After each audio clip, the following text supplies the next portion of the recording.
like this super The Creator, who tremendous revealed to bolt the of angels every electricity, step of the mysteries of his kingdom, and they stopped stood the there silent, destruction of the as if timeline guarding and a saved the secret to world. himself. And save the The world. darkness of that abyss consisted in testing the And together. we're I bet that Turning happens. to I the bet host, like the the world Eternal ends all the solemnly time, said, and we just "All don't the even treasures realize of it. life We're will just be going open about to our your day. notice, And like unless over the here, the world. secrets hidden This by is what I God. experienced somewhere in You time. are free Like to this is serve what at the least what got only, it started. loving the Is I light, started you will be experiencing what connected I to the source believe of life." are With these words, did Yahweh separation between light and reverberations. darkness, good and evil. Not. The universe was free to This is what I choose think his a lot of destiny. schizophrenia is,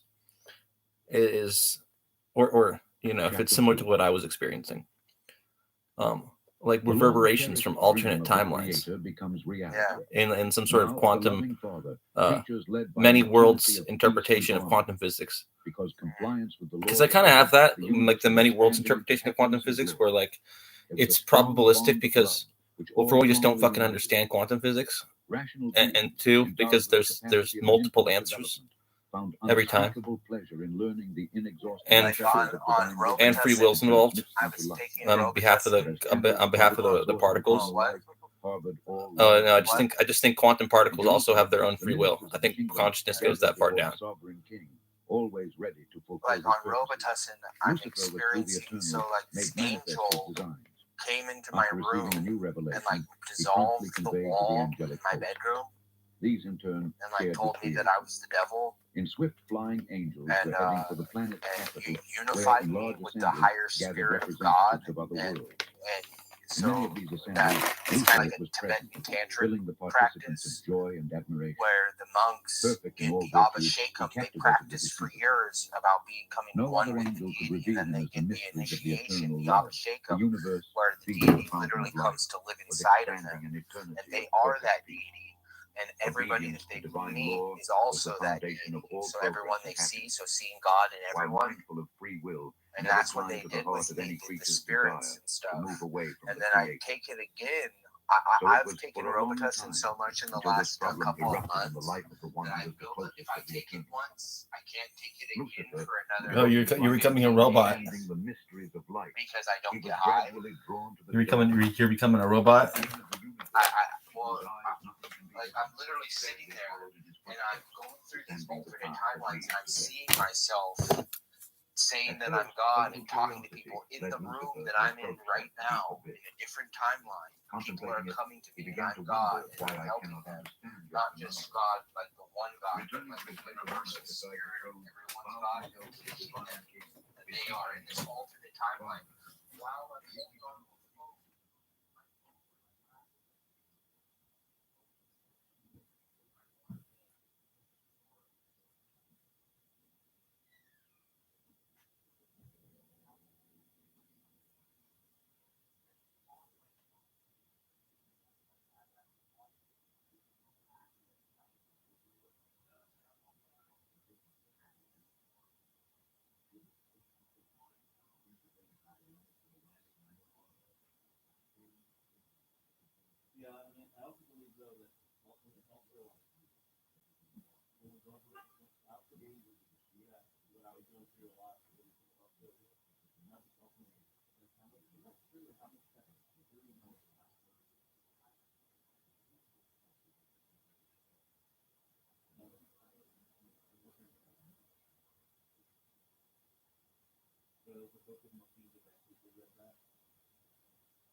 colored the sky, announcing the couple, the dark nights and cold, then with his cloak of darkness undid all the vivid images, but hoped to review them at the dawn of colored light. Now approaching the time of sacrifice, when the rude altar ablaze in her blood to put justice would cry. Otherwise, they offered him the offer, surely explode, involving the whole world with its flames. No longer would then dawn, no hope of Eden to bloom. How precious blood! Blood is life. Life is light. For a being that night would become eternal, without dawn. This should be taking the blame around the world, giving your blood to the rude altar. Offer who? Who would pour the sap of life until you see the last star goes out in your sky? Adam and Eve, after reflecting for a long time, contemplating the cradle of death built to put your hands, looked at each other uneasily with this crucial question: who will volunteer? Born this inquiry your fault, thrilled deep in their memories the voice of the blessed Creator in his infinite goodness revelation. I love you with an everlasting love. I will die in your place. Grateful, the couple fell reverently before the altar, thirsty, seeing him by faith.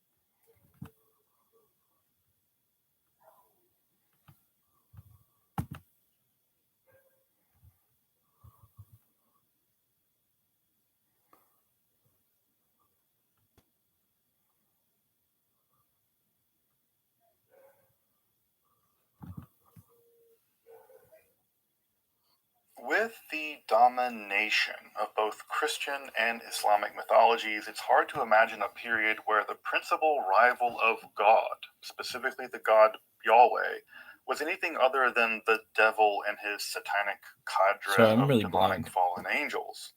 But if we wind back the centuries, wind back the millennia even, we come to the earliest, in many ways the most dangerous rival to the theological dominance of the Israelite God Yahweh, the rider upon the clouds, the defeater of sea and river, the contender with death itself, the youthful storm warrior Baal.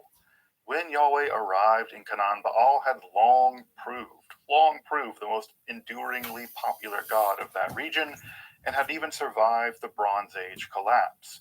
And it would be Yahweh's contest with Baal that would shift the theological and mythological history of the entire world. Yahweh eventually rising to become the one and only God, and Baal demoted to mere demonic minion. But before the theological upstart Yahweh appeared, who was Baal? And how did this most popular ancient Near East deity undergo the process of demonization, now merely listed in necromancers' catalogs of infernal spirits? Let's explore the history of Baal, the first and greatest rival of Yahweh. Make sure to subscribe here to Esoterica for weekly explorations of topics in esoteric history. And if you'd like to support this work of providing evidence-backed, free, and accessible content like this episode, I'd hope you consider checking out my Patreon or some of the cool merch that we have on the channel. And if you're new to the study of esotericism, I've made a specific study guide just to give you the lay of the land. You can find that down below as well. And if you're interested in actual historical books on topics of the occult or magic and mysticism, alchemy, check out Esoterica Rare Books. You can find all those links in the description and in the pinned comment below. But now, let's turn to the rider upon the clouds, the lord of lightning and the master of storms, Baal. I'm Dr. Justin Sledge, and welcome to Esoterica, where we explore the arcane in history, philosophy, and religion.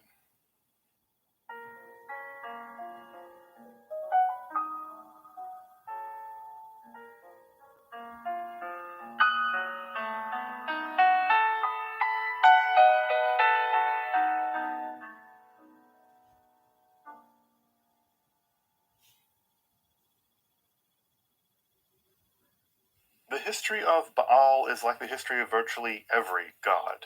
Ancient, mysterious origins, migration, transformation, assimilation, theological contestation with other gods, and then often demonization, and then perhaps even extinction. By the mid-3rd century BCE, the precursor deity to Baal, variously known as Hada, Hadad, Hadu, Ramanu, literally thunder in Akkadian, or Ishkur in the Sumerian reading, was already functioning as a kind of minor deity of springtime rains. He would be linked with the Hurrians and the Hittites with their storm god Teshub. However, this deity seems to have had a wide range of roles depending on the myth cycle in which this deity showed up. But any rain or storm deity was unlikely to feature prominently in the specifically Mesopotamian myths, given that it was the Tigris and Euphrates rivers that primarily provided for the flourishing of those hydraulic civilizations. Well, when they weren't catastrophically and randomly flooding, which also, by the way, probably informed both their myths and their cultural outlook, their distinctive pessimism compared to the relative optimism of the Egyptian culture with its very predictable flooding of the Nile. However, as Hadad immigrated west into the Canaan, perhaps around the 3rd millennium BCE, they're in the middle of that period, the geographic, even meteorological situation would actually provide for his theological ascendance. The region stretching from what is now Syria in the north down through Lebanon and south into Palestine, Israel, the area that we now denote as Canaan, was not a region in which agriculture and irrigation principally relied on rivers such as for the Egyptians and the Mesopotamians. Rather, yearly agricultural success was highly dependent upon winter rains, which often blew in off from the Mediterranean in the form of sometimes ferocious storms. These storms are absolutely terrifying and absolutely necessary for the agricultural population of that region. Hadad, a relatively minor storm deity in Mesopotamia, had found a perfect geotheological meteorological fit in the Canaan. And sometime between 1800 and 1500 BCE, it appears that the mists around Hadad were shifting along a certain kind of direction and designation. Hadad seemed to have become Baal Hadad, Lord Storm, to often become simply then Baal, the Lord. The term Baal is typically an honorific meaning master or owner, and it usually denotes something like political and military power, along with ownership of land or even mastery of a certain kind of skill. The famous Witch of Endor is literally the Baalat Ov, the mistress of the Ov, whatever the Ov was. Newlyweds are husband and wife. In Hebrew are Baal and Betula, literally Lord and Virgin, though your mileage will definitely vary in those respects. A similar term in Hebrew is Adon, thus the divine name Adonai, my Lord. The founder of the Hasidic movement, Israel ben Eliezer, was the Baal Shem Tov, literally the master of the good name, an epithet won by his shamanic use of divine names, specifically in healing and exorcising people of demons. Thus, the name or title Baal simply connotes power, even domination over land, people, and in this case of the deity Baal, the very forces of nature and the cosmos, even lordship over death. But long before Yahweh would duel with Baal, this storm deity would come to conquer the theological landscape of the ancient Canaanite world in a myth cycle that we now know as the Baal cycle. For millennia, really, we only knew of Baal through the writings of his theological rivals, the Israelites. You may have heard of them. However, beginning with the accidental discovery of the Bronze Age capital city of Ugarit in 1928, along with its palace archives, which were fragmentary but intact, we can now come to understand the cult of Baal from the very people who venerated him, long before the rivalry with Yahweh. The Baal cycle itself is reserved on a series of 6 tablets copied down by the scribe Ilimiku under the supervision of the priest Atanu, all serving under the king Nikmadu. Now, there are 3 such kings with that name, Nikmadu, so the text of the Baal cycle as we have them at least, were copied either in the mid-14th century or the late 13th century BCE, depending on which Nikmadu that was. Now, for reference, most scholars date David of Jerusalem's military ascendancy to around 1000 BCE. However, by comparing the language of the myth cycle with the more usual correspondence in the Ugaritic language, it's clear that the myths themselves employ a much more archaic version of the Ugaritic language, something that we shouldn't be surprised about. A much older, by the way, northern cousin of Hebrew. You can kind of read Ugaritic if you read biblical Hebrew, and thus were probably composed centuries before the copies actually produced that we have by Ilamiku the scribe. The Baal cycle is specifically preserved on 6 tablets about the size of a modern book and the fragments of 7 others, inscribed on both sides and in several columns denoted simply as belonging to Baal, denoting the subject of the texts. In fact, the Baal cycle is just one of the many theological and religious texts of Bronze Age Canaan to have been recovered from Ugarit, making the Palace Archive our best window into the Canaanite religion of the period more generally. We actually now know something about what the Canaanites believed, as opposed to what the Israelites said the Canaanites believed, perhaps centuries after they had, in some sense, had lost regional hegemony. Unfortunately, the first sections of the epic are lost to damage to the tablets, but we open to Yam, or the divine personification of the sea, threatening the elderly divine king El, demanding he turn over Baal as tribute to the sea. For those who've read some Babylonian mythology, you'll know just why the threats of sea are so terrifying. Long before the conflict between good and evil became the central metaphysical tension, order and chaos were the main theological concern. And cosmological epics like the Babylonian Enuma Elish represent just that conflict as personified by the primordial sea dragon Tiamat and the warrior god Marduk. In that epic, Marduk defeats the watery forces of chaos, fashioning the world from the corpse of Tiamat. Thus, the primordial forces of sea were powerful beings representing chaos and disorder, forces that El, wise king of the gods, was happy to appease. In fact, it seems that El's consort, Asherah, who would later become Yahweh's consort, kind of had it out for Baal, seeing him as a kind of upstart that would deprive her own sons of theological power, and thus she was probably pretty happy to see him sacrificed to Yam. Baal, in fact, doubles down, rebukes the gods to their face, and rather than being swallowed into the depths, wages open war against the sea and his allies. Yes, the sea in this myth is masculine, such as the Judge River, the sea monster Lotan. It's a precursor to Leviathan, both coming from the same root word, meaning something like coiled up, and the land-based allies of the sea. And together with his sister Anat, the most metal of all the gods, she delights in wading through blood, mutilating her enemies, and literally adorning herself in gore and literal body parts. She's kind of like Semitic Kali. They both defeat Sea and his allies. In fact, Baal does so with 2 special clubs, Yagrush and Amor, chaser and driver, created by the divine craftsman Kothar Bachasis. We also cut then to a scene where Anat is just on her own doing a kind of complete rampage through the countryside and doesn't even stop until Baal sends her a message that Yam has been defeated and that she should, come visit him while he becomes basically king of the realm. I mean, she's kind of doing her own massacring thing, as Anat was wont to do. With the defeat of Sea, El and the Divine Council basically have to admit that Baal is now running the show, but there's a problem. He doesn't have a palace, and thus he can't rightly be a king.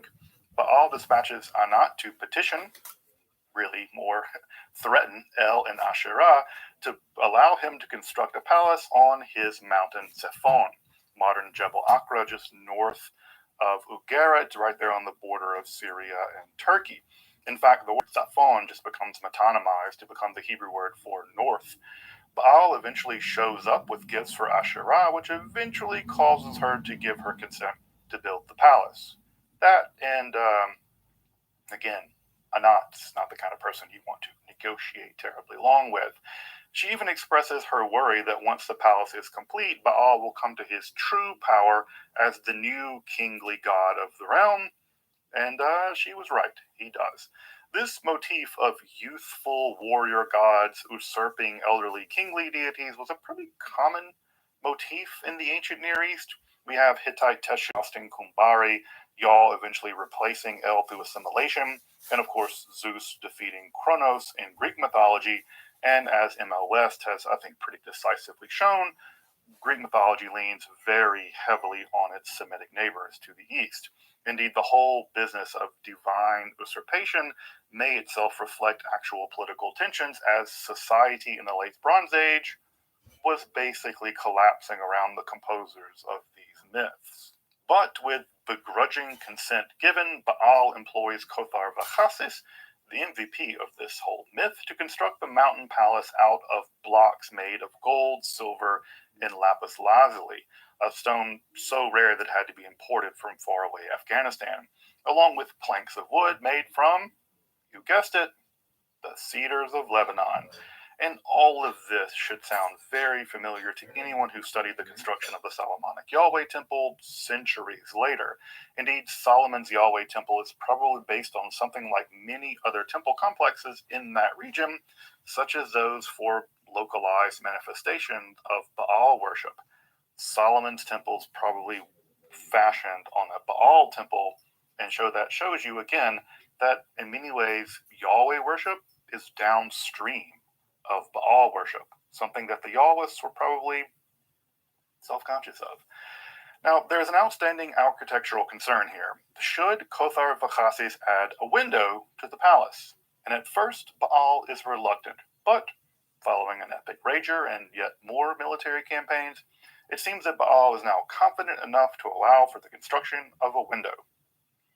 Revealing his true power, an epic theophany of Baal as a storm so powerful that it turns mountains to blood and causes all of the vegetation to bow to him in honor, Baal is ready for his window.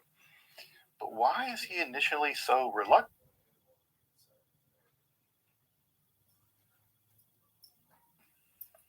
to get said window? Because that was precisely through such windows that moat or death stalks his prey. Perhaps we have here the pride that comes before the fall. I mean, you might be a badass storm god, but nothing can escape from the eternal hunger of the gaping maw of death. Death demands tribute of Baal. Baal, being Baal, refuses, but a price must be paid for Baal's cosmic disruption given the defeat of C and the serpent Lotan. And sadly, about 40% of this entire section is damaged. But we do know that Baal eventually concedes, perhaps in despair, perhaps in the prideful wishes, that maybe he can defeat Mot too. But then he goes and has sex with the heifer 77 times for some reason, and the heifer gives birth to Baal's son. This section is obscure. The L is typically associated with the bull, and perhaps it's to produce some kind of unity of the divine pantheon and thus produce an heir before Baal goes off to the underworld. Again, in some early and rare depictions of Yahweh, he's also depicted as bull-like, so who knows? 77 times with a heifer. But Baal goes down into the shadowy underworld with his retinue of clouds and wind and lightning bolts and rain. He's probably pretty eager to do battle with death, but it's of no avail. Baal dies, and this is evidenced by the agricultural collapse among the living. The gods mourn him by ritually gashing themselves, a practice actually attested to and forbidden by the Hebrew Bible. Asherah tries to put her two sons on the throne, but to no avail. They're no replacement for the rider upon the clouds. But Baal does have another weapon, the best of all weapons. Yeah, you know who it is. It's his sister, Anat. And boy, does she deliver. She slashes death with a sword, winnows him in a sieve, burns him, and then buries him in the ground, grinding him with millstones, and sows him in the fields. It's so wonderfully poetic. She literally replants the world with the corpse of death itself. The death of death somehow revives Baal, whose resurrection causes the earth to flourish again, and El has a prophetic dream which confirms death is dead, Baal lives. And so he sends Shamash, our son, to go search out for Baal. But after 7 years, death rises from his death to challenge Baal again, and locked in stalemate of combat between drought and fertility, sun separates them, thus inaugurating the cycles of plenty and famine, the very turmoil of the agricultural cycle itself. Now, the final columns of the text are enigmatic and perhaps represent a kind of detente ushered in by sun between Baal and death and Koter Vachasis, using some magic to play a central, but albeit mysterious role. Thus, in an agricultural society in which the arrival of those winter rains via thunderstorms, powerful storms coming off the Mediterranean, was the difference between plenty and famine, chaos and order, life and death, it's absolutely no wonder that Baal was an enduringly popular god in the region. And no doubt that the Baal cycle is the single greatest literary and religious epic recovered from the region in general, along with the continued adoration of Baal well into the Iron Age and in various localized forms. And powerful, all of this is powerful testimony to the effect that, as the Baal cycle has it, Baal, our king, is the conqueror. It's the refrain of that cycle that bears his name. And from the mid-2nd millennium BCE through the Bronze Age collapse and into the Iron Age, it seems that Baal proved endearingly popular for, again, obvious reasons. These are agricultural societies. But sometime just before 1000 BCE, very late Bronze, probably very early Iron, a deity from far to the south, seeming to originate in the region of what is called Mount Seir in now southern Jordan, became the tribal god of the polity of a group called the Israelites. This deity, the one that is, our Yahweh, would spend centuries contending with, assimilating to, and differentiating itself from Baal before establishing some form of theological hegemony during the Babylonian exile of the Judeans in the 6th century BCE. Now, I've made a whole episode on the early history of Yahweh that seems to be very interesting to people for whatever reason, and another one on how Yahweh became this singular God for the Israelites. And if you want more information on Yahweh specifically, I'd go check out those videos. You can find links to them below. But given that both Yahweh and Baal were both warrior storm gods, one incumbent to the region and the other, up and coming for the fiefdom in the region, conflict was going to be inevitable. This town's not big enough for two storm gods. Yahweh would assimilate aspects of Baal. The archaic version of Psalm 29 has been taken by many scholars to be literally a hymn to Baal, with Yahweh's name just sort of cut and pasted into that poem, especially the language and theology around the storm theophany. And yet, at the same time, Yahwist would, given the Freudian narcissism of minor difference at work here, pitch Baal and Yahweh in prophetic combat, most famously in the Elijah cycle at 1 Kings 18, which has Elijah really doing some excellent shade on the prophets of Baal. Of course, outside of perhaps a very small group of Yahweh's partisans, common people and kings ruling over a religiously diverse people and needing to make alliances across theological lines were more than happy to include Baal worship right alongside Yahweh worship, if honestly, they could tell the difference between them. These gods are so similar that I think most Israelites and Canaanites probably couldn't tell the difference. The most infamous instance, of course, of this alliance was between Jezebel, daughter of Ithobaal of the first of Tyre, and Achav, king of Israel. By the way, her name, Jezebel, means "where is Baal?" and it is a direct reference to the search for Baal by Anat and Shamash, the sun god, after his resurrection following the death of death. Further elements of Baal's contest with the sea, or Yam, and its dragon, Lotan, are mirrored in early Israelite Yahwism, with similar contests most notably occurring in the creation story, Yep, creation story of Psalm 74, and in Job, where Yahweh defeats giant sea monsters, specifically Leviathan, as a necessary aspect of forging the world from watery chaos to order. Again, a myth cycle common to the ancient Near East. Ironically, this defeat of Leviathan would be later transposed to a world-ending apocalypse in later mutations of the myth. Further, Baal's contest with death or Mot is often just demythologized such that Yahweh has control over both life and death, and in some passages will actually even swallow up death, an ironic vision of Yahweh's power over and against the usual image of, again, the gaping maw of death in Ugaritic myth. This is part of the on-ramping to something like proto-monotheism. In fact, the Israelite scribe so disdained Baal that theonymics employing his name underwent taboo replacement with the Hebrew word for shame, boshet. Thus, names like Eshbaal become Eshboshet, Meribaal becomes Meriboshet. Even the goddess Astarte becomes Ashtoret, using the vowel patterns from the same word for shame, Boshet. The phrase Prince Baal, Baal Zebul, famously becomes Baal Zebub, Lord of the Flies. And even Daniel's abomination of desolation, a core apocalyptic notion, Shikutz Meshomem, becomes a pun probably on Baal Shemen, Baal of the heavens. So even these theological concepts are, in some sense, parasitic on Baal as a response to him in some sense. The destruction of the more powerful and prosperous Israelite northern kingdom would lead to a refugee crisis in the Judahite south, a center of a more specifically aniconic form of Yahwistic monolatry, where Baal worship had never gotten a complete threshold.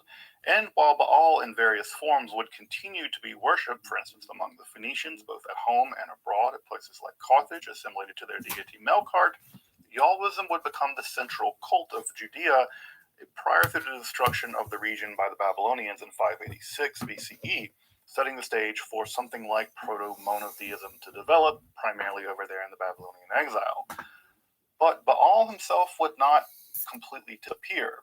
He would enjoy a kind of half-life, but not as a divine god, but as another form of divinity.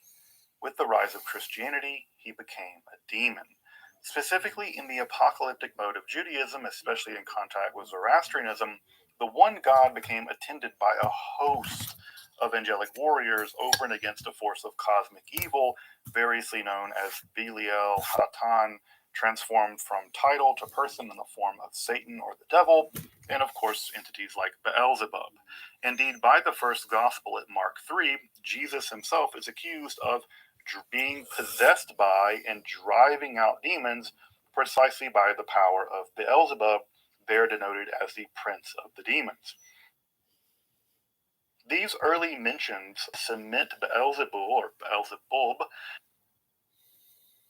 as a powerful demon in the mind of early Christians. He would further appear in the Testament of Solomon, a key text in Western demonology, as the king of all demons. And in that tale, Solomon binds Beelzebub using his powerful sigil ring to force the legions of demons to serve him in the construction of the Jerusalem temple, a tale at the very heart of the Western magical tradition. Through the Testament of Solomon and similar literature, especially occult literature, Baal would survive in an eldritch manner into the Western occult tradition, primarily as the demon Baal, Beelzebul, Beelzebub, in various mutated forms. Often featured early and therefore pretty high up in the demonic hierarchy, he appears in virtually every single demonic catalog of the Middle Ages and the early modern period, including famous texts like the Pseudomonarchia Daemonum, the Livre d'Esprit, the Liber Officiorum Spiritum, and most infamously in the Goetia of the Lesser Key of Solomon, where his sigil also appears. He is variously described in the literature as a soldier or a king with a hoarse voice, with the power to make people invisible, ruling over a retinue of 66 legions of demons. In other texts, he's a kind of horrid mixture of cat, toad, and human, like in the Dictionnaire Infernal, or other diverse shapes. In some cases, he is subject to the demonic king of the East, Orions, with his demonic legions varying in size. Sometimes they're just 6 as opposed to 66. His powers subject to change, and of course, his counter angel ranging from text to text.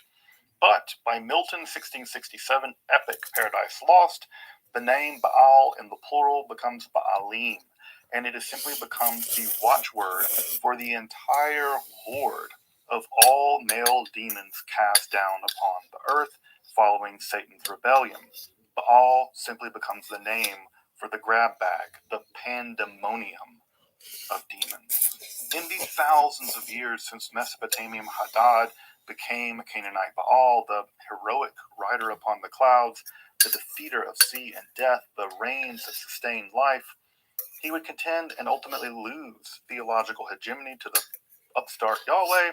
Recall that he also upstart El just as much as Yahweh would assimilate the deity.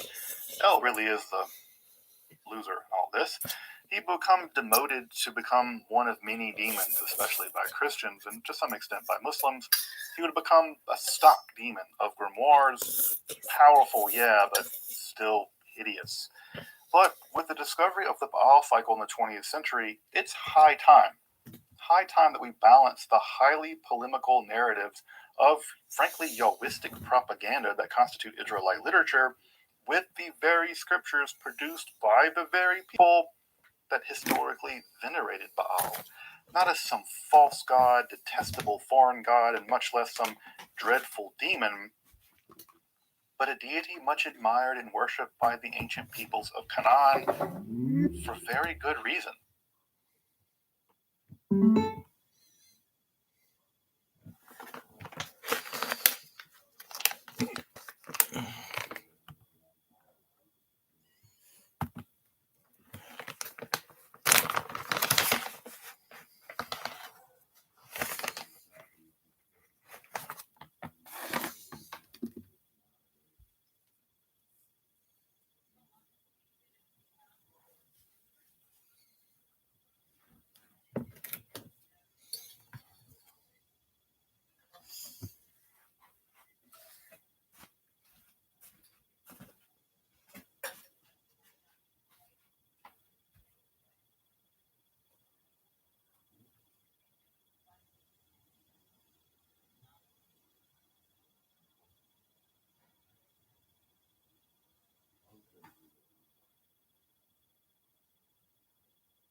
We find this recurring trope, this tree of life.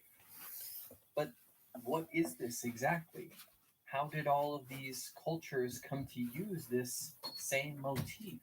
Throughout these various depictions, we find similar themes of immortality, this mythic godly quality, and the phrase the axis mundi. So, what wisdom would one glean if they divulged these various mythical and religious tropes? What might we learn then of the Garden of Eden and the Tree of Life and the Tree of Knowledge therein?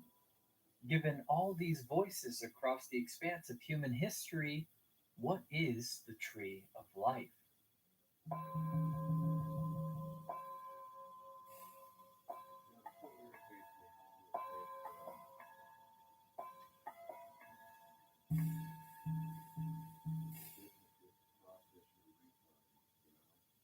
Through deduction, we can say with certainty that this initial motif originates or dates furthest back to Siberia. This is the shamanic tree of life, as it represents the three different realms: the underworld, the middle world, and the upper world. The tree, then, depending on what kind of tree, depends on which culture, which we'll discuss later, is this unifying or centralizing symbol. Its roots dig into the earth. Its trunk is on our level, and it blooms above where we can reach. It also expresses this as above, so below, where the roots of the tree resemble the limbs of the tree. Though deduction tells us that this comes from Siberia, our earliest physical evidence of this is Domuz Tepe in Turkey. If this motif is one in the same, then that means that the physical evidence goes back all the way roughly 9,000 years ago. 9,000 years ago. Whereas if we move forward in time for more concretized examples, then we could look to the Hittites and find it in 3000 BC. We could go even further into the 8th century BC and see it very clearly in the Armenian traditions. So when it comes to the actual evidence, it shows that this motif belongs in Central Asia, if not the Levant, and then extends itself out to the Middle East. But this is just a rough tracing. We can find examples of the Homa tree in Persian paganism prior to any monotheism in the area, but it extends its influence into Zoroastrianism. So in this, it extended all the way back from the animistic into the pagan and then through to the monotheistic. Focusing here briefly, we can see an example of how this works. In the Zoroastrian tradition, the first man and the first woman are brought about by the tree. This is resemblant of the creation story of mankind in Norse mythology as well, each coming from a tree, mankind directly delineating from this, quote, tree of life. Right away, we can start to see a little bit of an allegory here for the family tree. We have this established antagonist as well, which is either a frog or a lizard that seeks to poison or destroy the tree. Where exactly the snake will enter this story is contested. But nonetheless, we already have this establishing motif of the tree and this perceived antagonist. All you wanted was to add a column while planning your next sprint.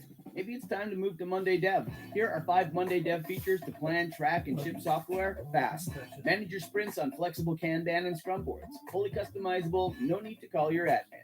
Hello? Performance dashboards, roadmap views, and capacity planning all included. Full visibility, zero micromanaging.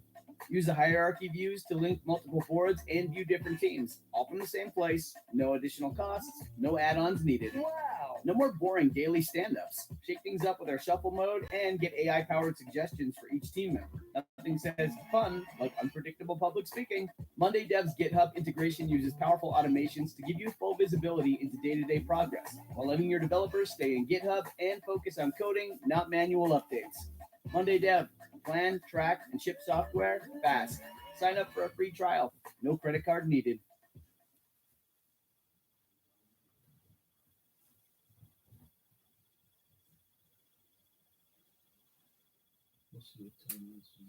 Powerball is trying to censor this video before more people discover the loophole that has already helped my husband and me win the lottery 29 times. Yes, I know it might seem crazy, but this new AI that predicts lottery numbers without relying on luck and in a 100% legal way is going viral on TikTok with over 12 million views. People are calling this the biggest lottery loophole of all time. My neighbor Julie was the first to tell me about this loophole after receiving her first Powerball prize of $92,000 last month. And since then, I decided to try it too. Seriously, just last week, I won the lottery twice and finally paid off all the debts I still had. Today, I no longer need to depend on my husband. But as a good wife, I also showed this to him so we could win the lottery together with this system flaw and transform our lives. And what happened afterward left us jumping for joy. Because after 9 months taking advantage of this lottery flaw, we managed to win 29 times and already have $31 million in our bank account. And even some of my friends keep asking me if I'm doing something illegal to win so frequently. But of course, it's nothing like that.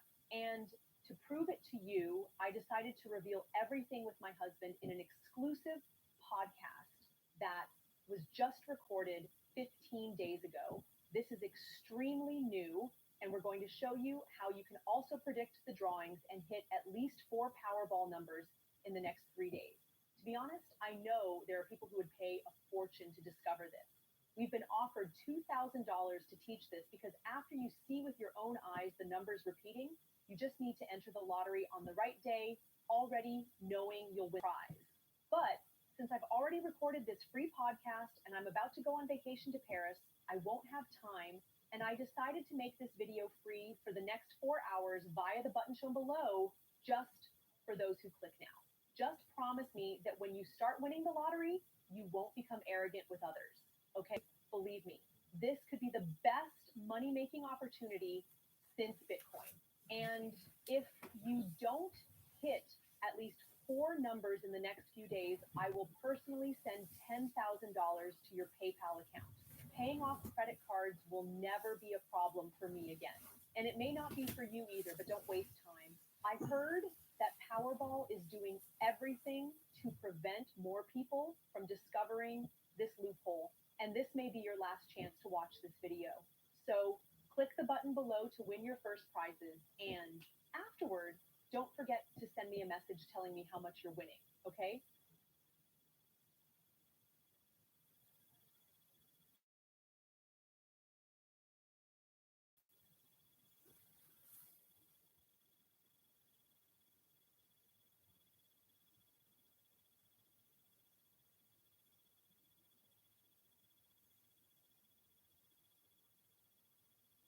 Regardless, by the time we reach the Assyrians, this is already a divine symbol that represents the sacred order of all things.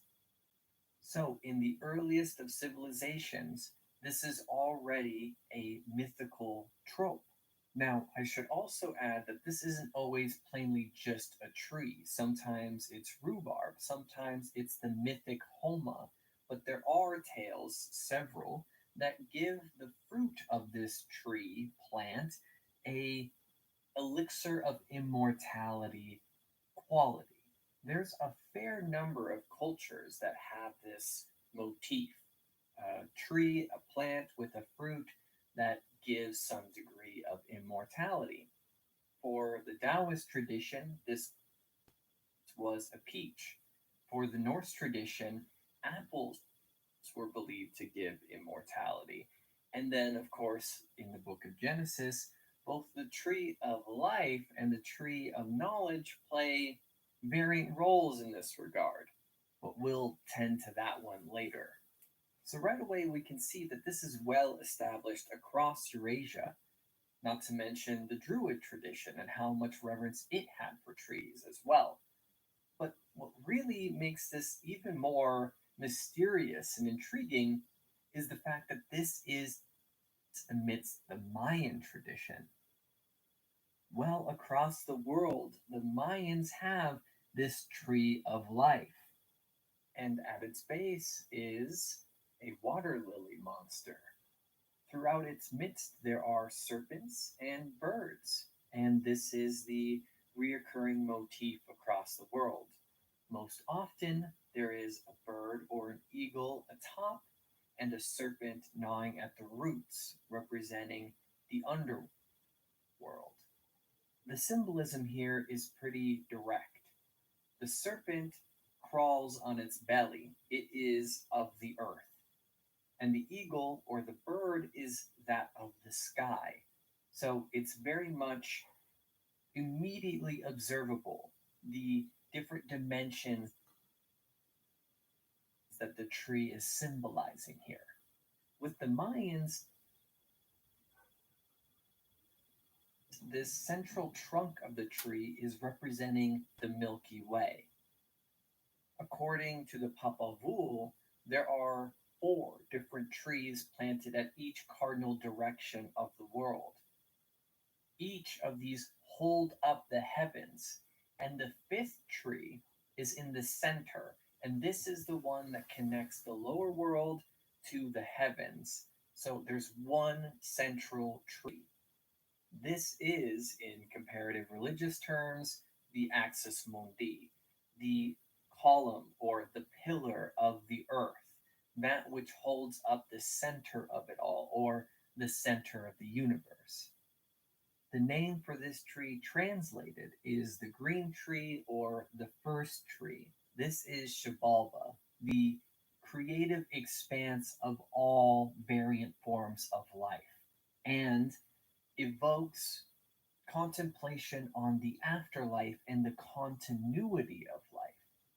So this first tree represents a few different things. It represents this cosmic order that we pre-established, this central axis of all the cosmic powers, the balance of it all, as above, so below, and how everything branches out from everything else.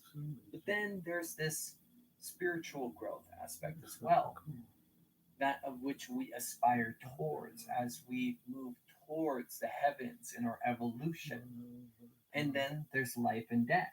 Without getting into the Mayan creation stories or the Mayan afterlife, we can see very plainly how the tree deals with death, how it becomes life for future forest dwellers, how it is a home, both in its corpse and in its life. With such heavy associations and symbolism, it's no accident then that when we look back to the Nordic tradition, that Odin is seeking wisdom from hanging himself on Yggdrasil. His search for wisdom leads him to the tree, and of course it does. As the unification of all living things as the unification of all realms of being, that is certainly where you'd go to find wisdom. This sacrificial aspect to Odin here is very mythologically implicative. Yggdrasil here is uniquely an ash tree, where when we find this trope throughout the greater European continent, it is most often oak.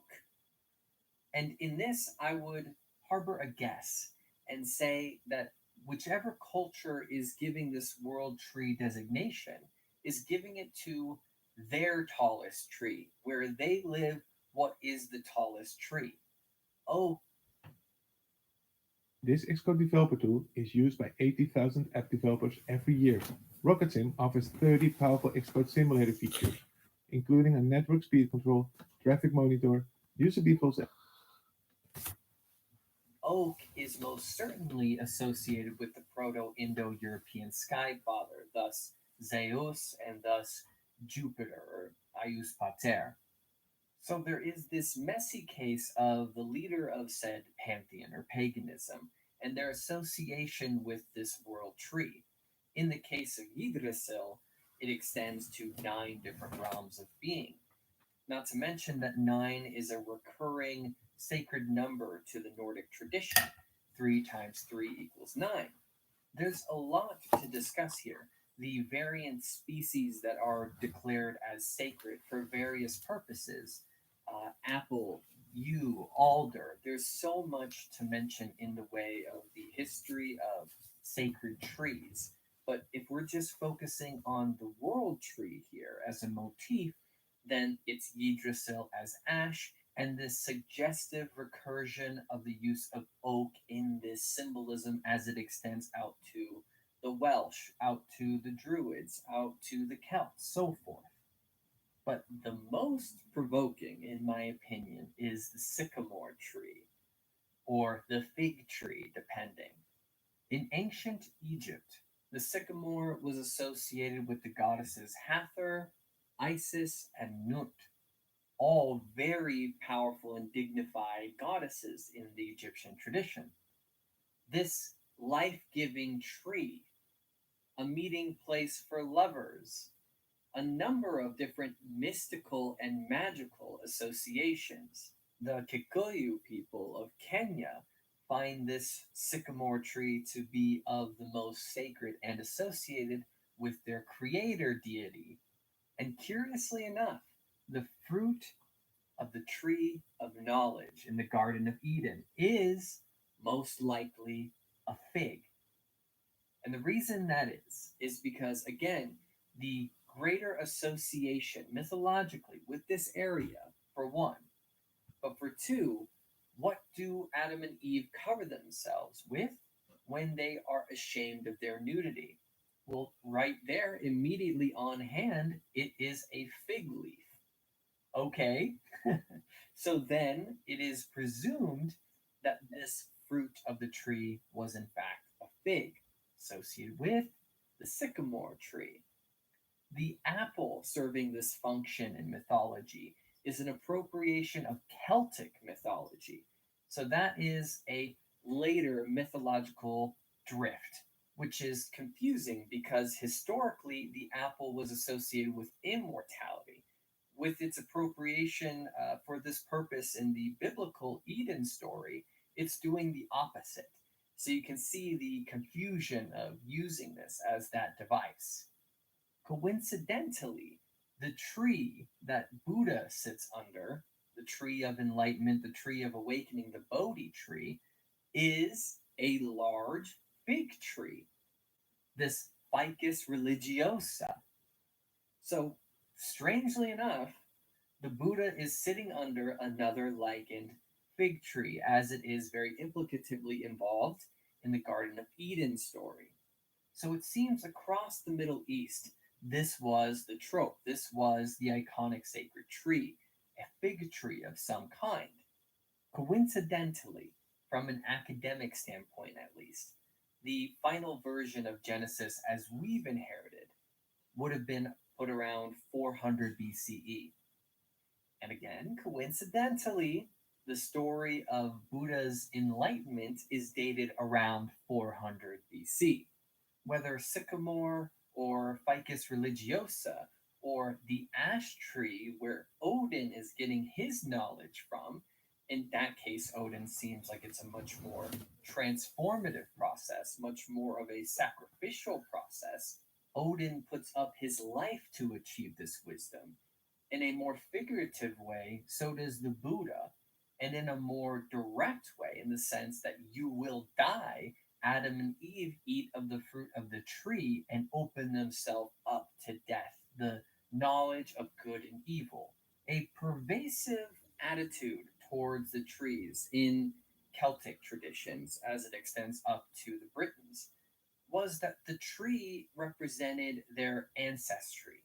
If somebody came along and cut down this great tree, they believed that their people would be weakened. So, in this way, the tree is a vestige of the knowledge of their ancestors. It is their connection to the wisdoms gained throughout their lineage, throughout their family tree. So, to eat of the fruit of that tree would be to gain from your ancestry.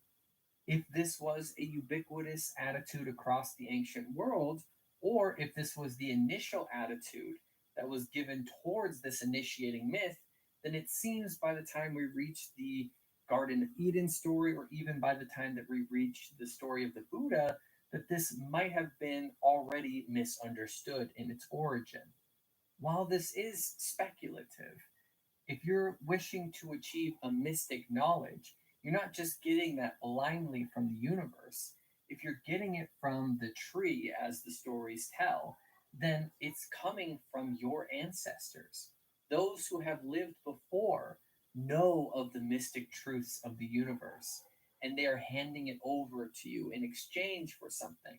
Nothing comes free, after all. Those with the ears to hear shall receive, that sort of thing.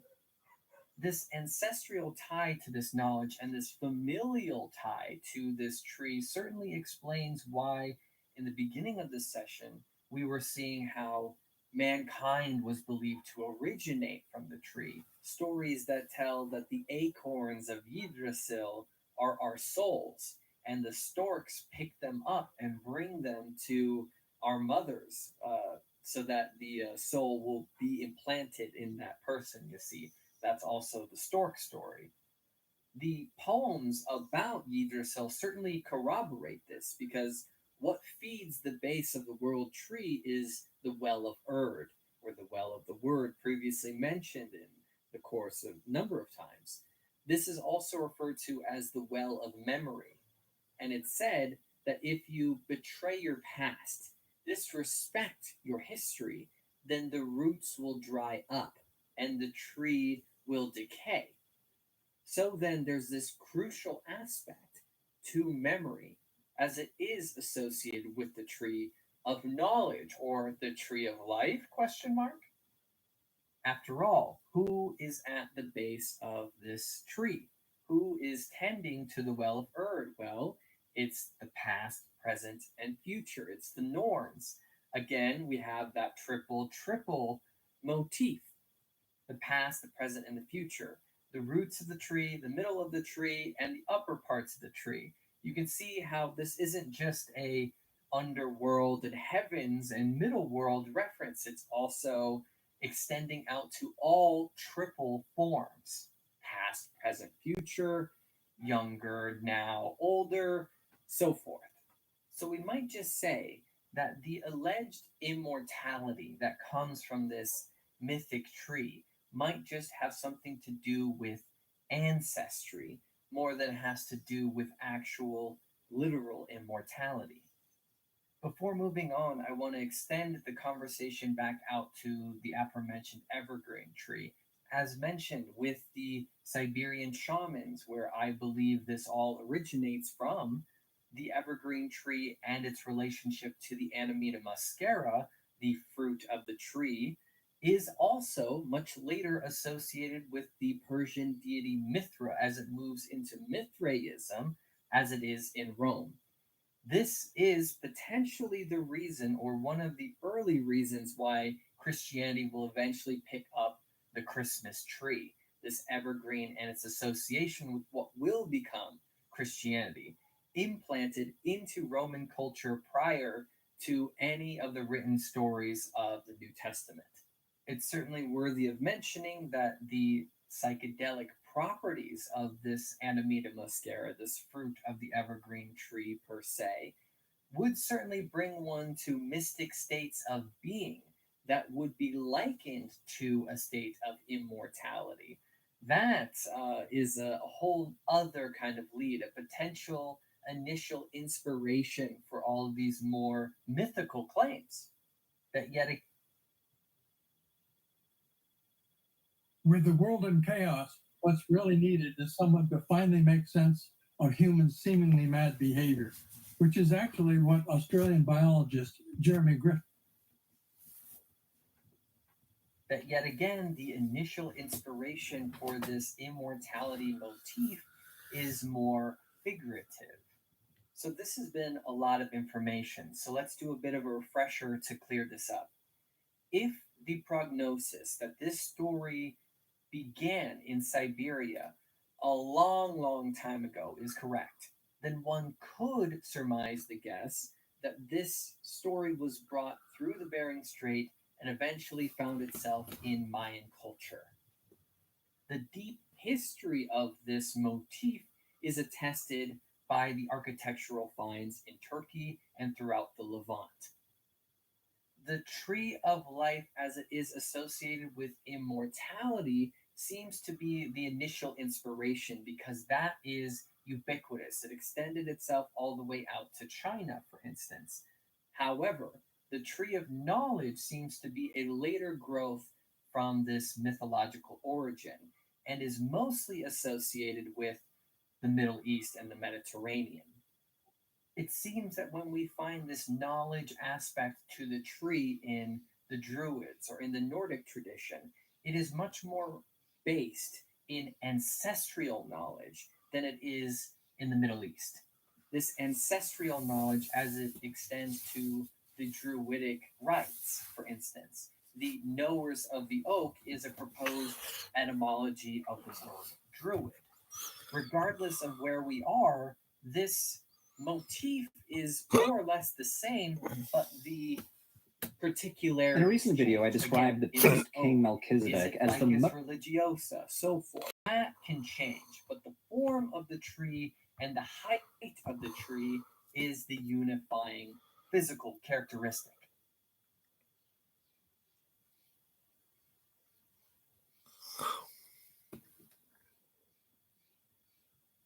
most mysterious man in the Bible, but there's a close runner-up, Nimrod. Nimrod is an ancient king mentioned only in passing in a brief interlude in the book of Genesis, describing him as the first on earth to become a mighty warrior. He was a mighty hunter before the Lord. The text goes on to describe him as a founder of powerful cities. That's not a lot to go on.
What if baptism of Jesus is more than just the beginning of his ministry?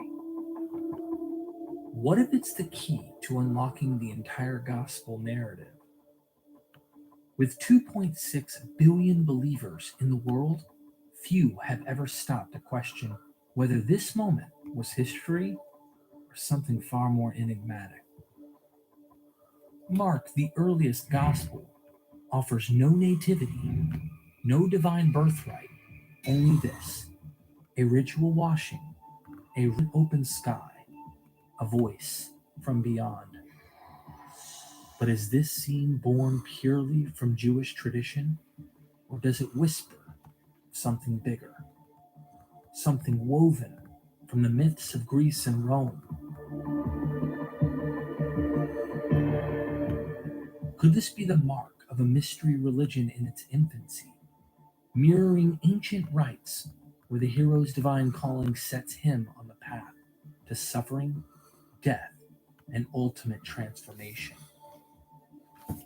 If baptism is the first act, does it already foreshadow the last? The death and resurrection, not just of Jesus, but of all who follow him. And what if the gospel itself is more than sacred biography? What if it's an insurgent myth, a veiled challenge to Rome's dominion, a kingdom not of this world, yet one that dared to rival the empire's cosmic rule? Could this be the grand paradox of history?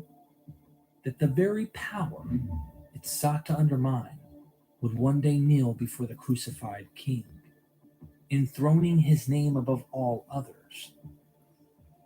Is the gospel a quiet rebellion that outlived its oppressor, turning its conquerors into the most devoted subjects? This is no simple story. This is an invitation to peer beyond the waters, beyond the empire, and ask what truly lies beneath. This AI tool will take your idea and create a complete book, complete with design, images, layout, everything, including the content, literally in a few minutes. Watch this. So I'm using Designer, which will import content from your blog, from a Google Doc or a Word doc, or even a YouTube, depending on the plan you choose. For now, I'm going to use WordGenie, the AI feature. So all I need to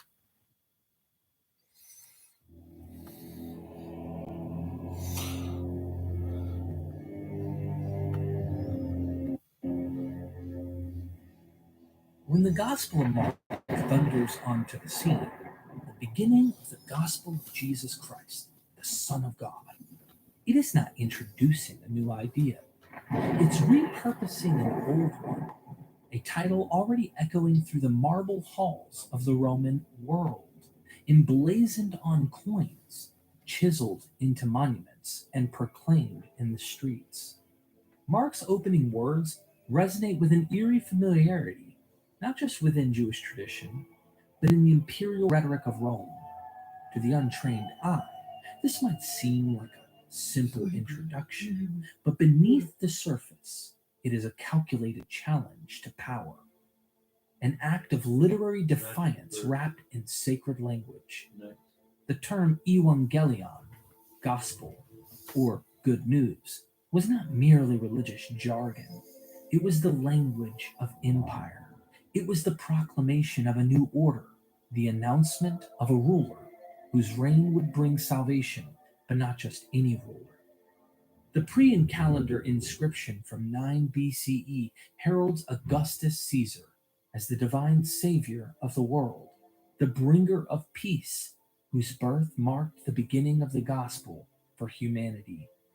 Rome's ideology was clear. The emperor was the son of a god, the cosmic ruler under whom all must submit to find salvation. But Mark, riding in the shadow of Rome, dares to invoke this same language for an executed Galilean, a crucified Messiah. The implications are staggering. If Jesus is the true bearer of Evangelion, then Caesar is not. The lines are drawn. As John Dominic Crossan has often said, you either worship Caesar or you worship Jesus. This wasn't just theology, it was treason. To be Divi Filius, a son of God, was not some abstract theological concept. It was a declaration of power, a title that had already transformed the Roman Republic into an empire. It was the very banner under which Octavian, later Augustus, secured his rule, rallying troops to avenge his murdered father, Julius Caesar, the newly apotheosized Divus Iulius. Octavian's claim to be the son of the divine legitimized his rule, giving him divine sanction in a world that craved celestial approval for earthly dominance. But here lies the paradox that New Testament professor Michael Peppard masterfully unravels. In the Roman world, sonship was not necessarily about biology. Augustus was not the begotten son of Julius Caesar. He was his adopted son. His divine status was a legal fiction, yet one powerful enough to reshape the world. The Julio-Claudian emperors that followed played a delicate balancing act between bloodline and adoption, using both to craft their own divine legitimacy. Though Caesar had a biological son, Caesarion, by Cleopatra, his favor had long rested on his great-nephew Octavian. Before his assassination, he secretly named Octavian as his heir in his will, a quasi-legal act known as testamentary adoption. Calling him son, Galba led Piso into the Praetorium camp, and before the assembly, he adopted him, Suetonius Galba. There's a source to show you an example. And while Octavian remained unaware, those close to Caesar had already seen the signs: his special fondness, his mentorship, and his unmistakable treatment of Octavian as a son, signaling a future far greater than mere bloodline.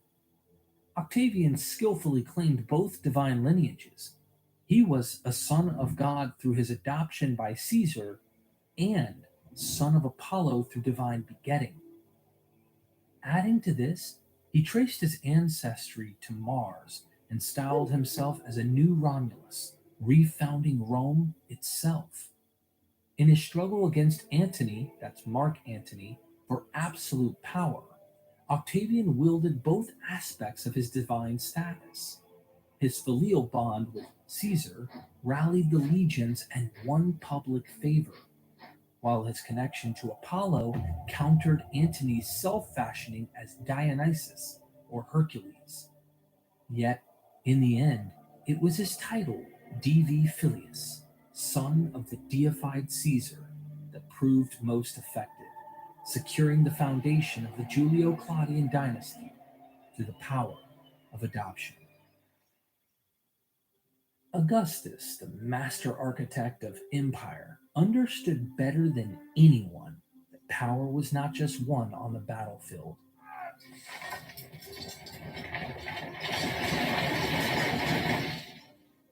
It was crafted in myth, forged in lineage, and sealed by divine favor. His rise was not merely political, it was a masterclass in the fusion of religion and propaganda, a calculated blend of genealogy and divine adoption that gave him unshakable legitimacy.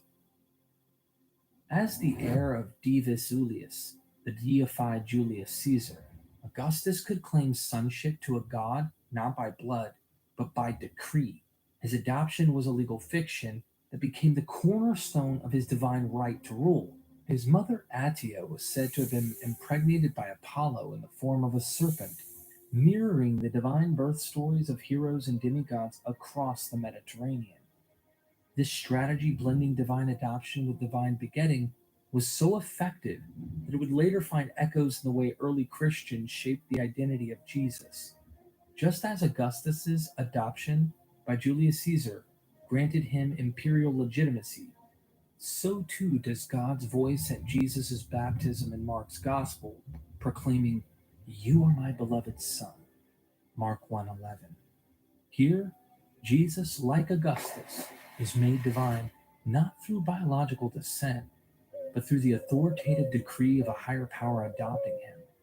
Yet, as the movement evolved, the evangelists, Matthew and Luke, saw the need for something more. A fictive adoption alone would not be enough to challenge Rome's imperial theology.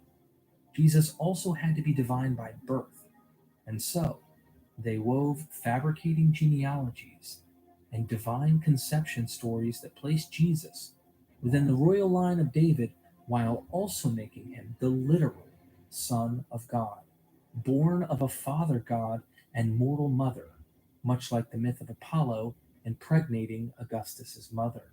In both cases, the strategy is the same. A hero is legitimized both by lineages and divine intervention, ensuring that his authority cannot be questioned. Augustus used this to secure an empire. The evangelist used it to craft a counter-narrative, one that subverted Rome's divine claims by granting the same titles: Son of God, Prince of Peace, Savior of the world, to a crucified Jewish teacher. The title Son of God was not just some name.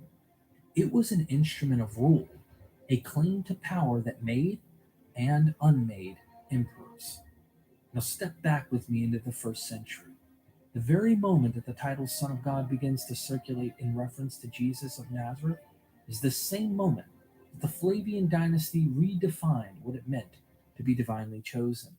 Vespasian, a mere general turned emperor, had no claim to divine lineage, yet the same title was applied to him. Why?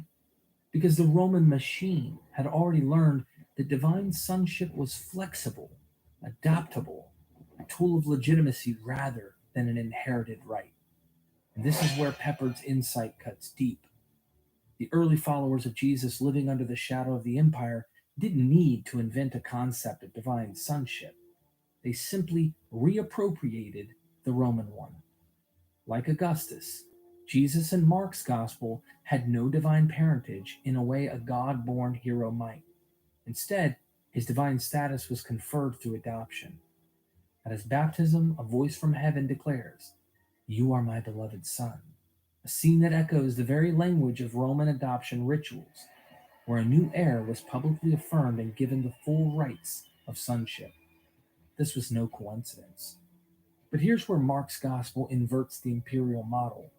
Where Augustus wields divine sonship to seize power, Jesus takes up the title only to be humiliated, tortured, and crucified under the same Roman system that once exalted emperors.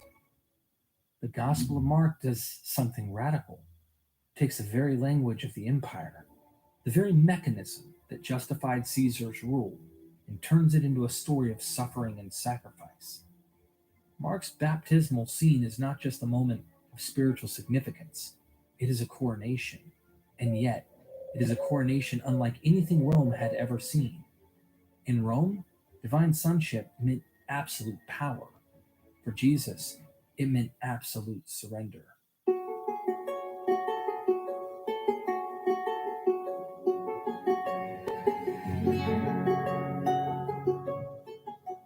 If Mark's gospel was already subverting the imperial claim to divine sonship, then his depiction of Jesus' baptism was its defining moment. A moment where the very mechanism that made emperors was turned upside down. The Julio-Claudian dynasty that followed relied on the same principle.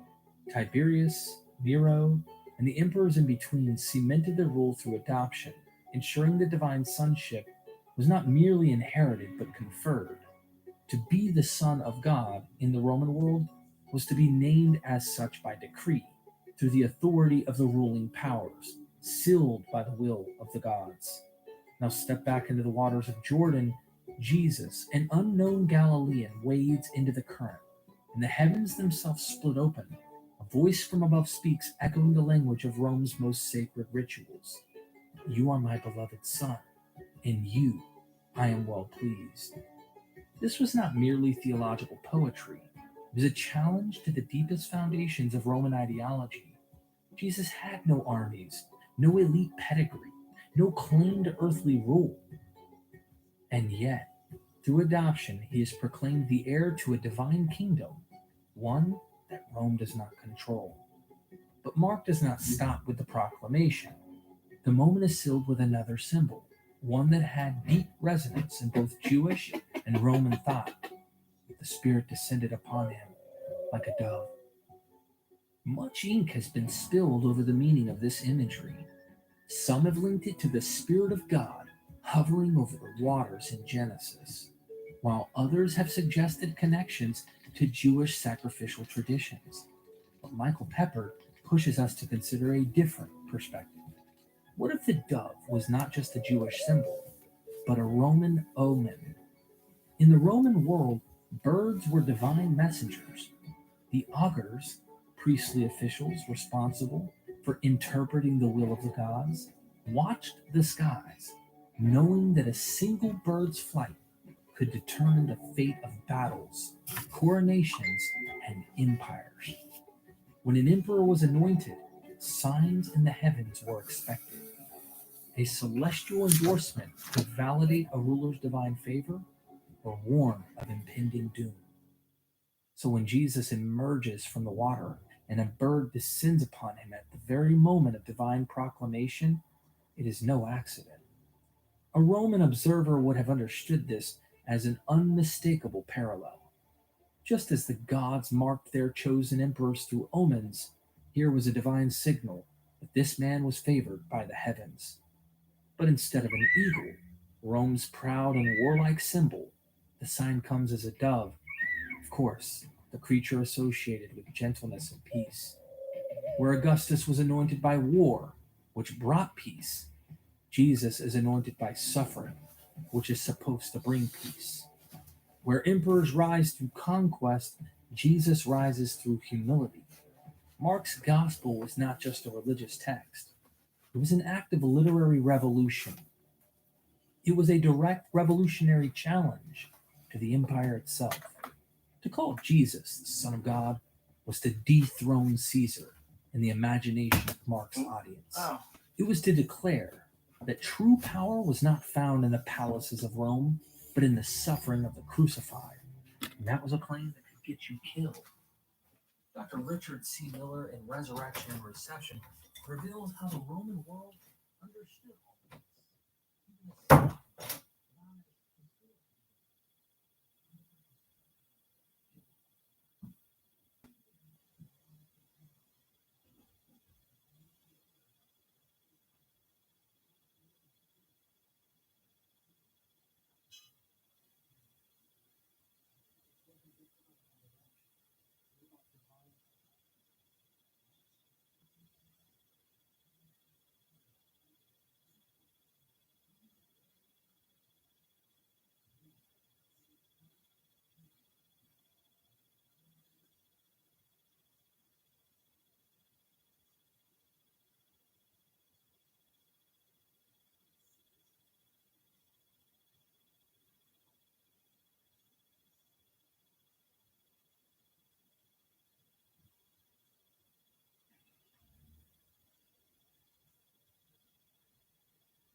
But why in the form of a dove?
Endless, unconquered, boisterous Mars, in God's rejoicing hand, in bloody wars.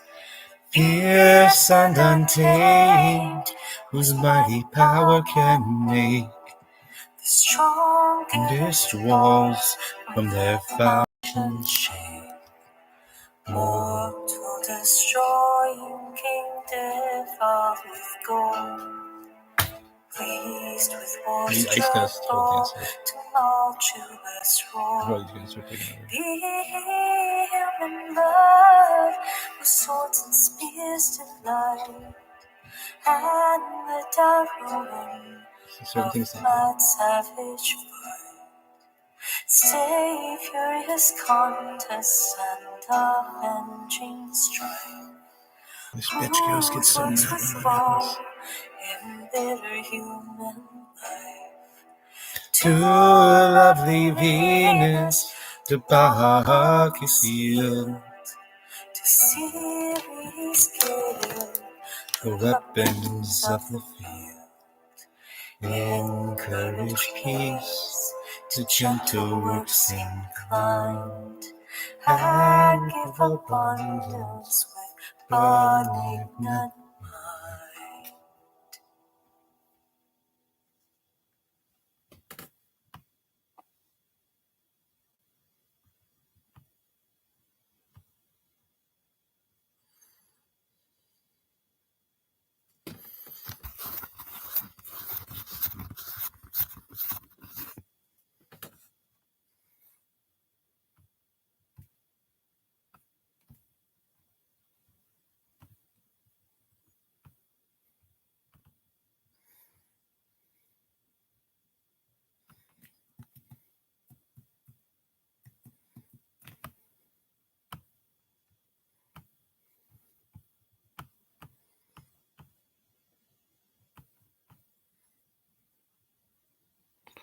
I'm not sure which one I like better. I think this one's growing on me more.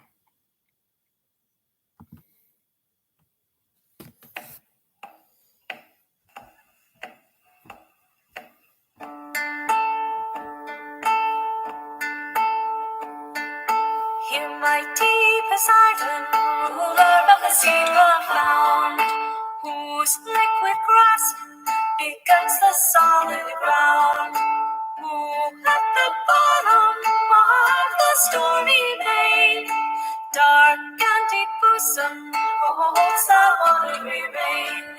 They often had the praise of trying at this, can't do it. and the ocean's utmost bound thy weary years.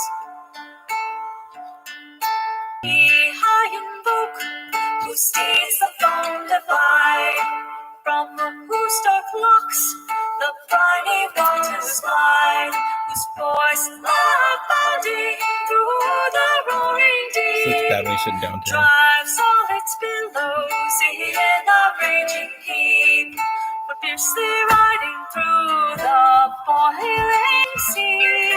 Thy horse command, the trembling waves obey. Earth-shaking, dark-haired God, the liquid plains, the third division of fate to That's be ordained. so upsetting, dude. Thine strong endeavor to survey will please the monsters of the ocean plain. Confirm earth's spaces and with prosperous scales, while she lives so long and swell the spacious sails. A gentle peace and bird of peace and pour abundance in the blameless tide.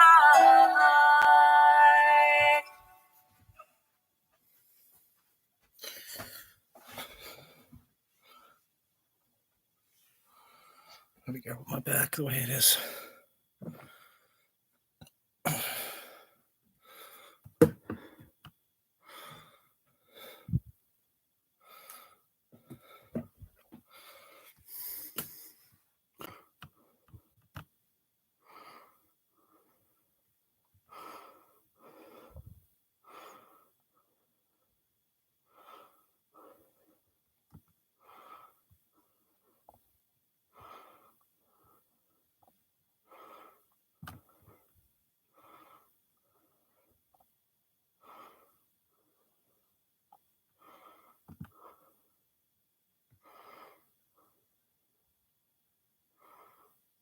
This one done much for piano, but screw it. 10-0-3-4. 0 was 2. She was Shakti.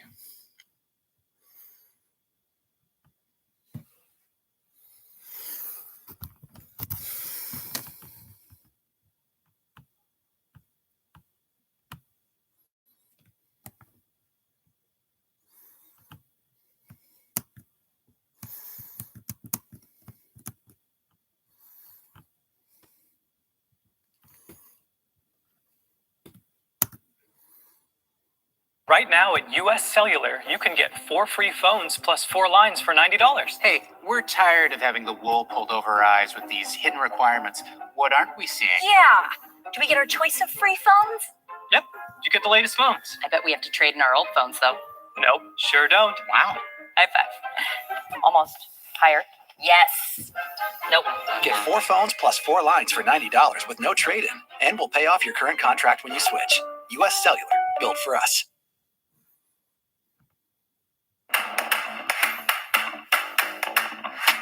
What's up, guys? My name is Steve Weatherford. Today, I'm getting my very... Only begotten, no race of Jove, splendid and fierce, who choice gives to roll. One of us, whose lustrous kind, if evil and evil we find. Magnanimous and named, the rocky height, and roofs and shady mountains beat with light. In hearts rejoicing, who with fury stand, and when the souls of mortals dust inspire.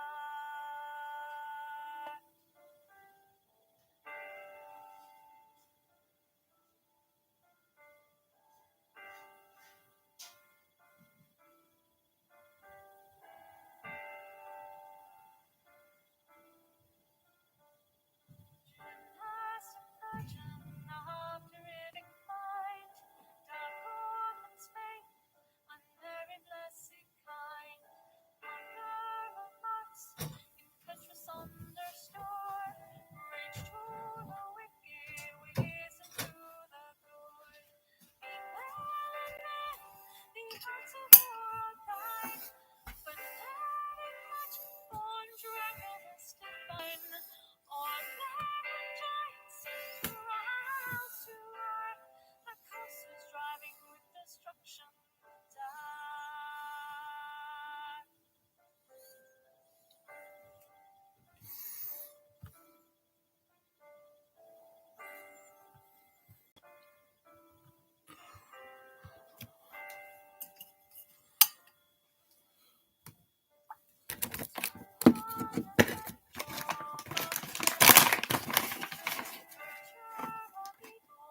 All victorious queen, give me, O goddess, when they are prayed. To Athena.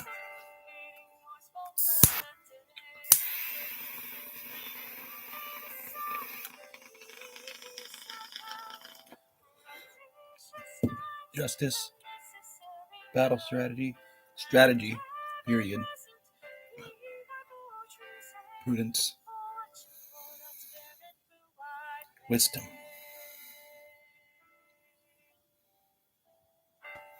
Which can be, yeah, like that too. Good thing back then. Sophia. Athena. I know what I'm talking about. I know what I'm talking to.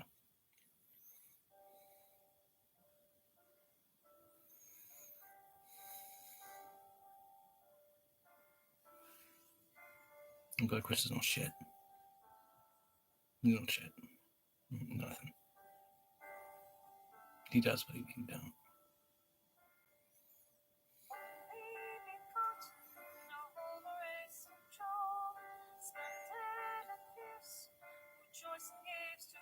God would be willing to put him a post replacement for anything that could happen to Taran Miller. We actually believe that Taran has he's not that smart. Like an IQ of like 125, you can take the test.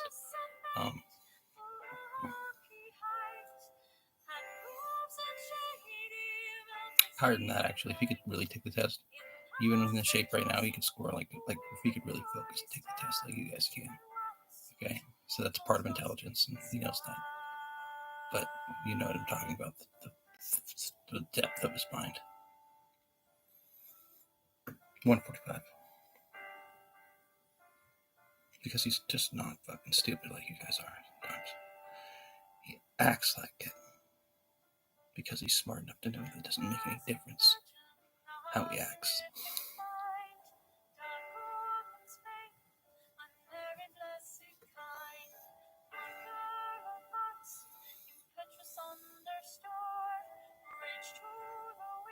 High enough to make Mensa.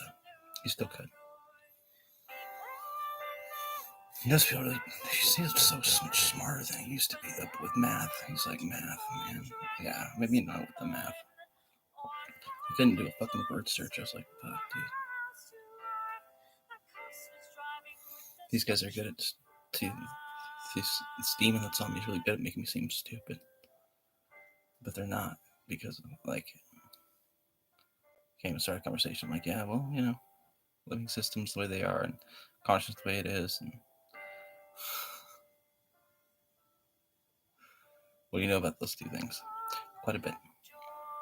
You want me to describe living systems to you? Using your language or mine? Basically, living system is two organisms. Not even. See, that's where I get like, I'm like, well, what's not a living system? Biological systems. Form of function. Sometimes just survival, but living system is basically which definition you want to use. That's what he's talking about. You know, he's not stupid at all. Which definition do you want to use of a living system?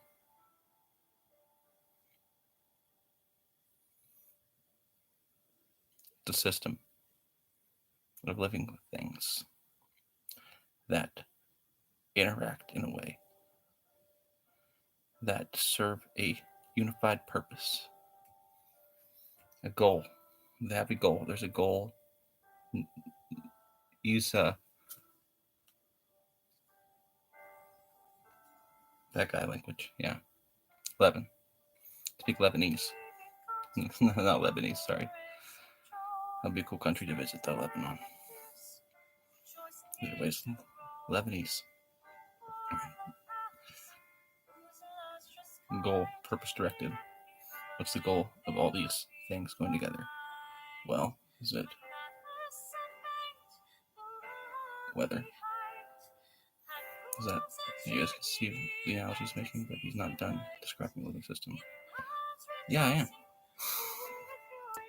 Yeah, I am. That's it. That's all it is. That's what I'm talking about. He's not like creative with the words like you guys are. Big words. A lot of like, oh, this means this, that, and the other thing. I'm like, well, just right to the point. He's not poetic. He wants to sit here and write some poetry. It's not going to go that well, but it will go better than he thinks. I have a myth that I need to write. Hesiod wrote a half-baked theology at one point.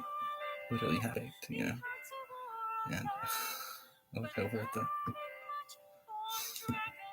no marijuana from Taran tonight.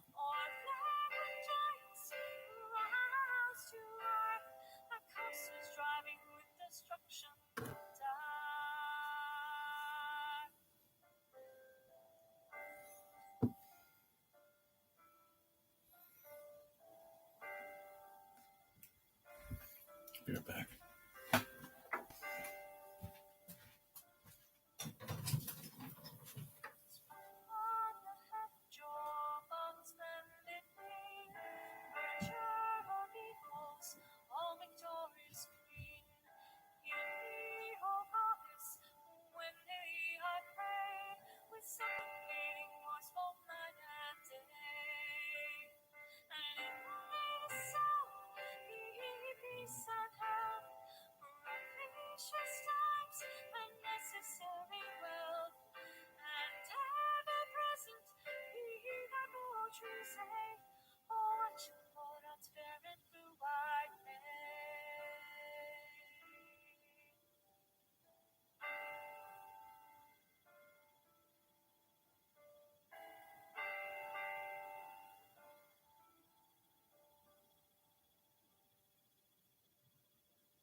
Magic. I didn't on camera.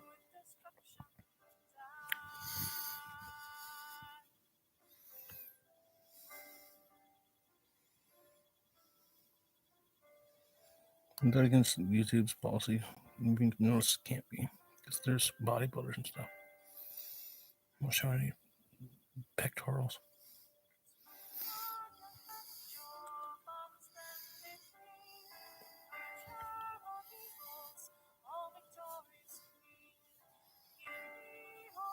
Don't have up anymore. I used to be. You want to see?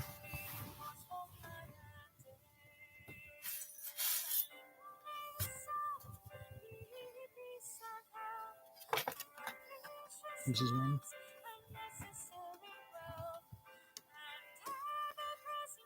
This one's one I thought.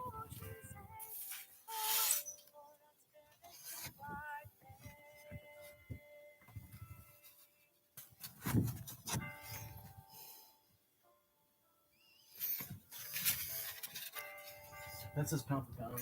I was the strongest kid in school. They just couldn't believe it. Like, there's no way he's the strongest kid in school because there's some kids in school that are big motherfuckers, right?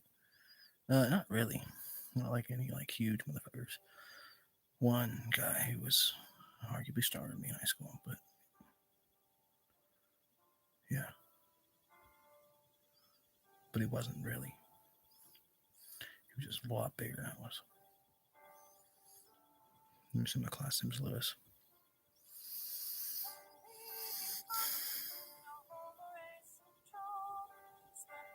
Yeah, that's about it.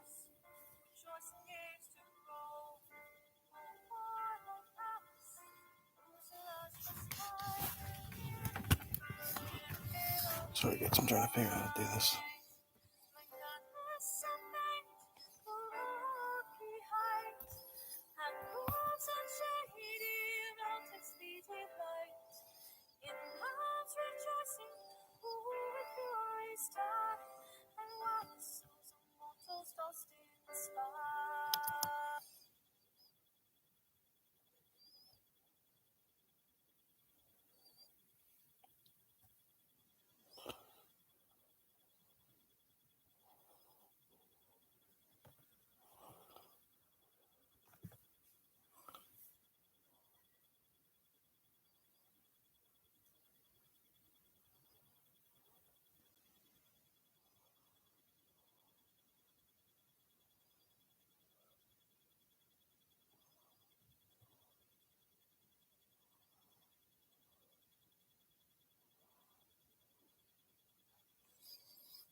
A wonderful person, this is Anton, and today we're going to discuss some of the recent studies in regards to something that happened on the planet approximately 41,000 years ago.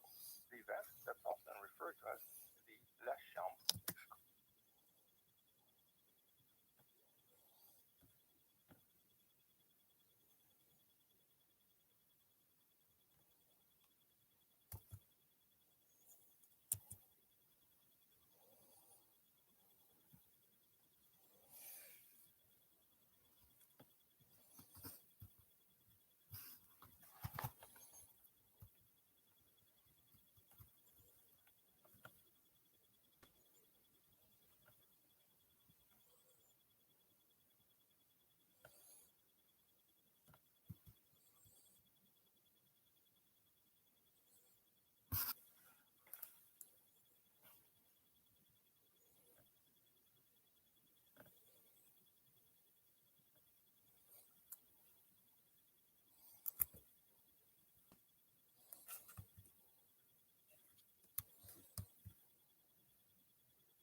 I have a theory of everything. That works too. It's much more complete than other people's because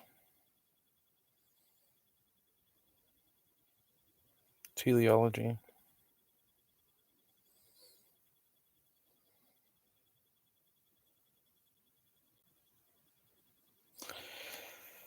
it also doesn't really matter whether or not there's a big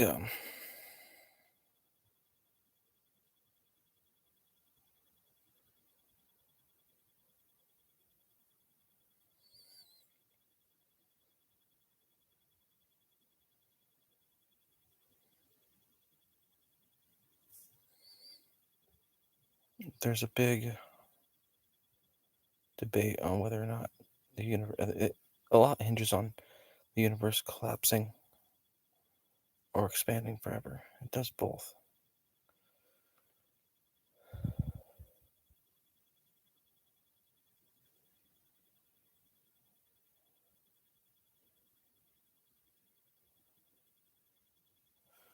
It contracts and it expands forever, but it contracts forever too. So we'll be reaching a mega point, and we'll be able to hold the omega point, or will it just become a point particle? If it doesn't matter. No. That's what we all want, anyways, right?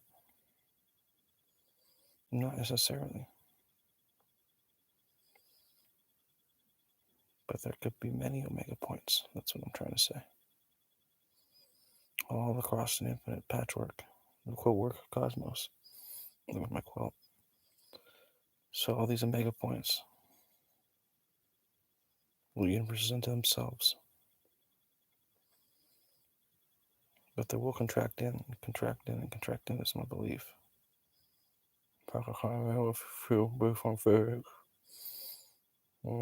All the stars that you've ever known will get closer to each other as time goes by. Why are they so far apart now? Well, because of the accelerating expansion of the universe.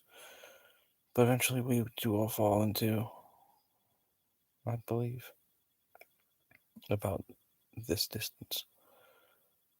You think? No, I think probably closer. Likely a lot closer. Why though? Dark matter.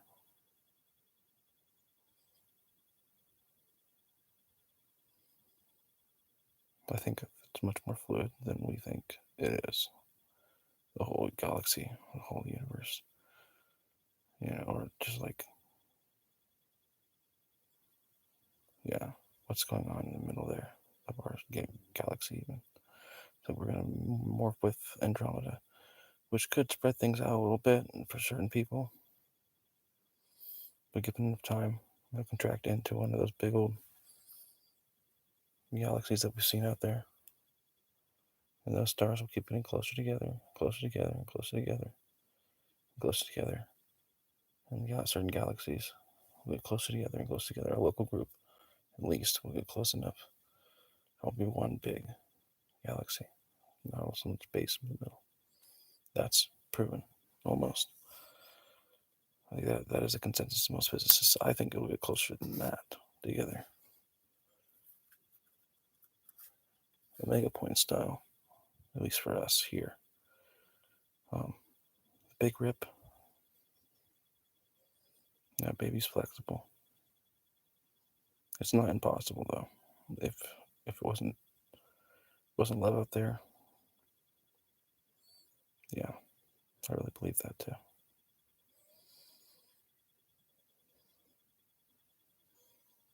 So many mega points. Yeah. Many omega points. And what happens when we get there, Taran?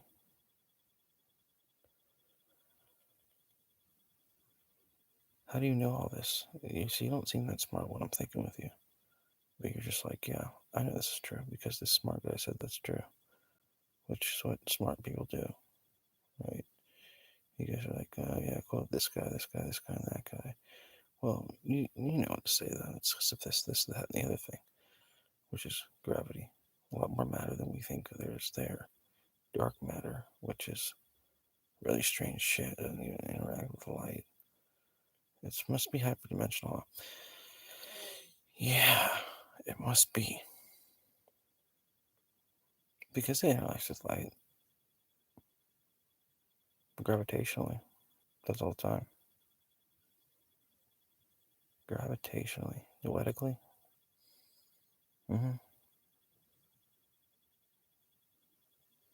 That's what I'm talking about. That's right along Taran's theory. Like, he's talking about darkness being like this physical thing. And then there's this video on this like cylinder of dark matter. It's like, yeah, there it is, dark matter. And it's like we can see it flowing through the middle. And there it is, it's darkness. What is it? It's alive. Likely. Consciously we are no. Maybe more so. Where is all the spiritual like things taking place? We like a dark matter clone sitting within us. And this body dies, but it doesn't, of course. Something like that is happening, huh? Yep.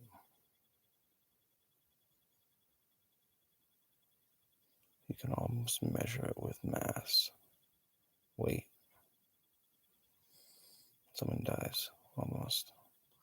That's super true. People know this, right? That when someone dies, they're like lighter. Almost every time.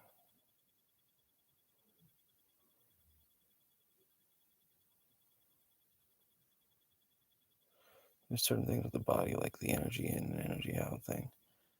It's like we can actually, on average, we put a lot more energy out than what we always take in on average. I do not, though.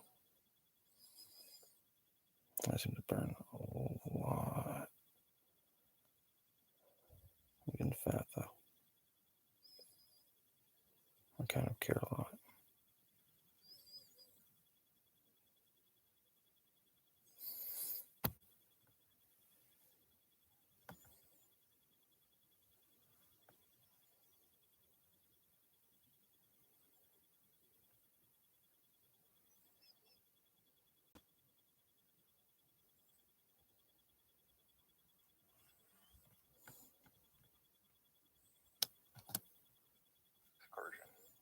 He's always right, dude. I know I'm always right. And in a nutshell, this event was basically almost like a magnetic pole reversal, except that it wasn't. It was kind of like an incomplete reversal that happened during the last glacial period that seems to have dramatically affected the magnetic field of planet Earth for at least 400 years. But unlike a typical reversal, here, this was not a long-term reorientation of the field, but seemed to be a more short-lived event that eventually returned the magnetic field back to normal, roughly around 40,000 years in the past. And because this was such an unusual event, it has been extensively studied in the last few decades, mostly based on examinations of various ice cores, but more recently by analyzing ancient trees discovered in New Zealand that actually existed about 42,000 years ago and whose rings revealed quite a lot about this event. We've actually discussed it in a much older video that should be in the description. And so in essence, today we know that approximately 42,000 years ago, Earth's magnetic field seems to have weakened and wobbled, but did not fully reverse. And as a result of this weakened magnetic field, it has been speculated that during this time, Earth very likely received a lot more cosmic radiation, possibly affecting life on Earth. And interestingly, around this time, something else started happening. Your website success was overlimited by one because during this time, the privacy regulations, Neanderthals and Homo sapiens, or basically despite coexisting in certain locations, started to dramatically change details matter. With humans spreading across pretty much the entire planet and Neanderthals just before finishing the pyramid. And specifically by about 40,000 years ago, just including the first man, were almost completely gone. They were no longer the main species in Europe and seem to have dramatically dropped in numbers in most other locations. And so as a result, for many years, researchers have speculated that maybe these two events are kind of connected. In other words, maybe there's a connection between the unusual geomagnetic event 40,000 years ago and the disappearance of Neanderthals mixed with the emergence of humans across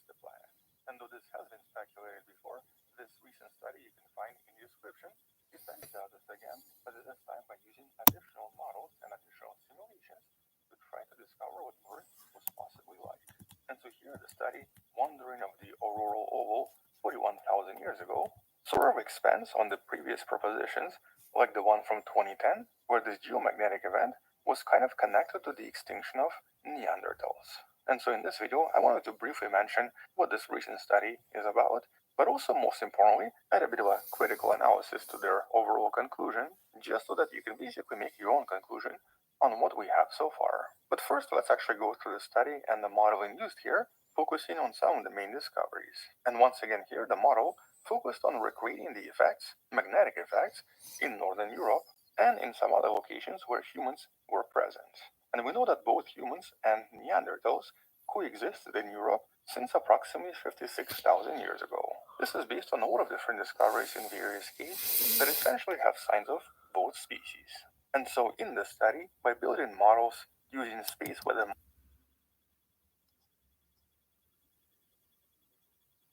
modeling framework, researchers focused on the heliosphere and planetary space environments in order to figure out what Earth was like in terms of geomagnetic properties. And the model in this case actually predicts the overall plasma system around Earth really well, even showing us where Earth would actually have aurora during some of the most active periods around the sun. And well, not surprisingly, aurora in this case were all over the place. For example, here, most of the regions in the north would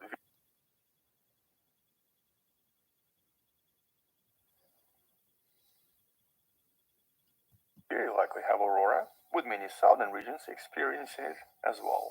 This was done through a 3D reconstruction of the Earth's geospace system. And so technically there were 3 separate models. One of them reconstructed geomagnetic field during the La Chambre excursion, one of them reconstructed space plasma around Earth, and one of them predicted what Earth's aurora very likely looked like. And so in that sense, this new study is actually quite interesting. It sort of allows us to see what happens on a planet during these bizarre events when the magnetic field suddenly drops for hundreds of years. Although just as a side note, we don't expect such an event, or even a reversal, to happen for at least a few thousand years. So this is unlikely to matter anytime soon. Nevertheless, here researchers confirmed that during this time, Earth's magnetic field was extremely likely 10% of its current strength, or even less, which forced Earth's magnetic poles to shift quite a lot, making them appear very strange. This is actually best simulated by this ESA video I showed you previously. And that means that even in locations like the Northern Africa, it was possible to basically see aurora pretty much all the time, which I'm sure for these ancient humans was quite a spectacle. But they also discovered that the magnetic field poles, for example the North Magnetic Pole, seem to have moved a lot during this time, way more than today. But as a result of this weakened magnetic field, here the suggestion is that during this time, Earth very likely received way more radiation and way more UV light, especially in locations where the magnetic field was not entirely connected, allowing way more cosmic radiation to seep through. And a lot of these open field regions, or basically a lot of these regions with high radiation, were also matched with certain locations where there was a lot of human and Neanderthal activity, at least based on the evidence from approximately 42,000 years ago. And so the regions of high radiation and the regions of human and Neanderthal activity basically kind of matched. But as the study here suggests, something else started to happen around this time.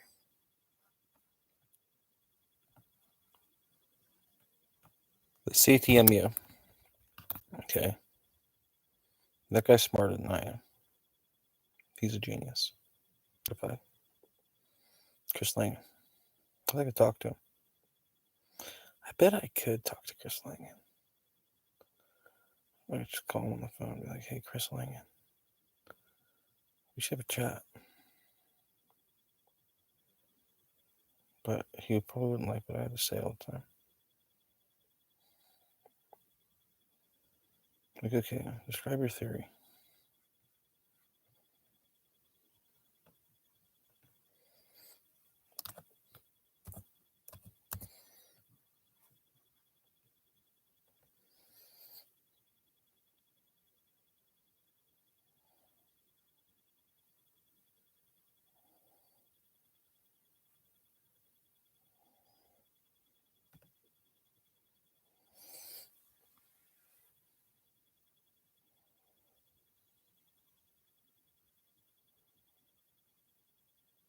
why don't you give an overview of your theory for those who are uninitiated, a broad strokes view?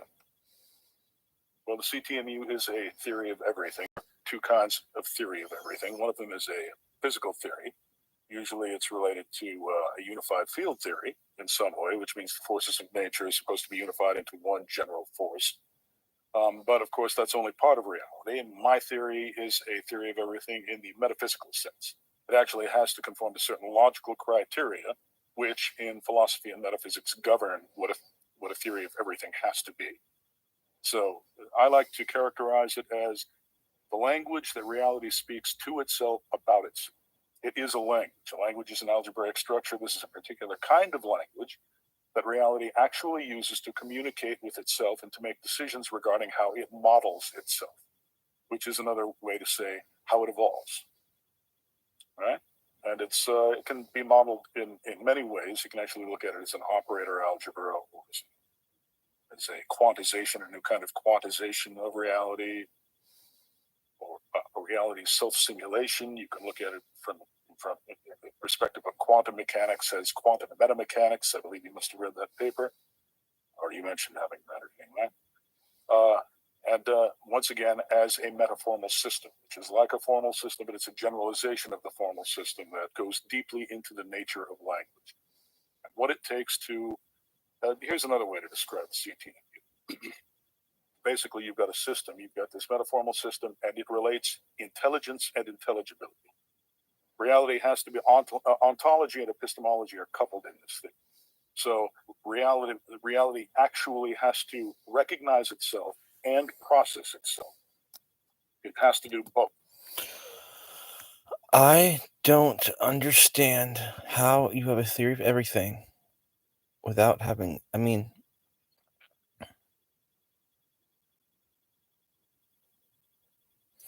has to be cosmogonic. How do you have a theory of everything and it not be cosmogonic?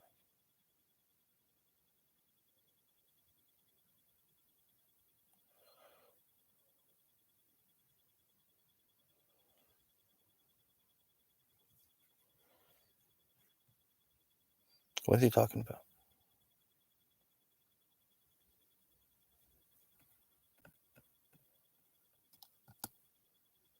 Both. So that's what it does. It relates intelligibility and intelligence, which are dual quantities in the CTMU, thusly defining both of them in the recursive sense. It's a mutual recursive definition of those two terms within this CTMU structure.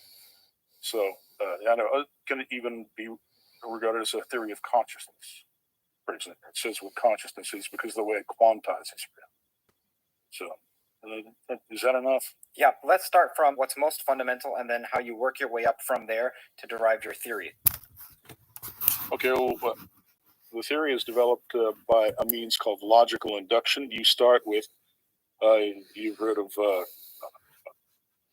Descartes, cogito ergo sum, right? Cogito ergo sum, which is I think, therefore I am. And you've heard of Berkeley's Esse percipi, okay, which is basically to be is to be perceived or to perceive, right? You start with perception and cognition.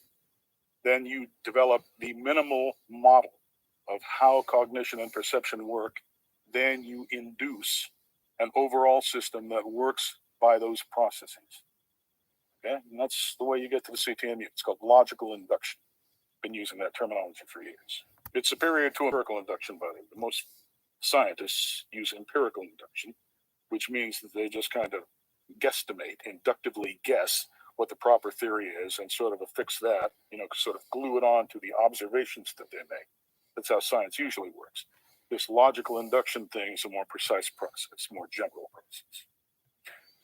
Let's get into some of the more technical questions. You start with something, a premise that as a first can't pass, be you don't denied, have to and you understand all of the build up from there. terminology. It's much better. I think Wheeler said this, or Wigner, I'm not sure which one. He said that people are trying to drink from the fire hose, but the point is to just get wet. And then another quote that I like is from von Neumann, who said, "You're not supposed to understand math, you get used to it." So that's in a similar vein. Don't worry if you don't understand all the terms or follow the logical steps in the first pass of this podcast. It's more about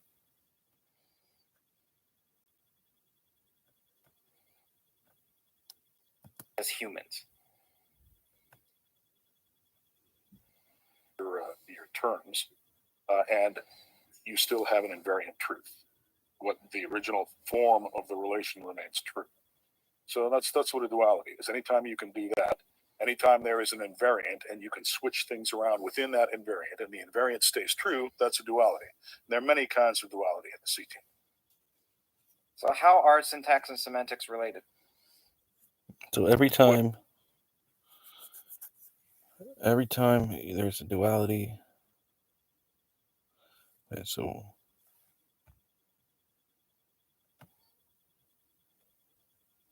every time there's an invariant and you can switch things around within that invariant,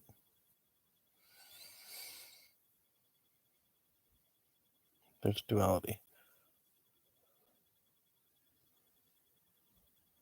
So if there can be an opposite, right, there's duality.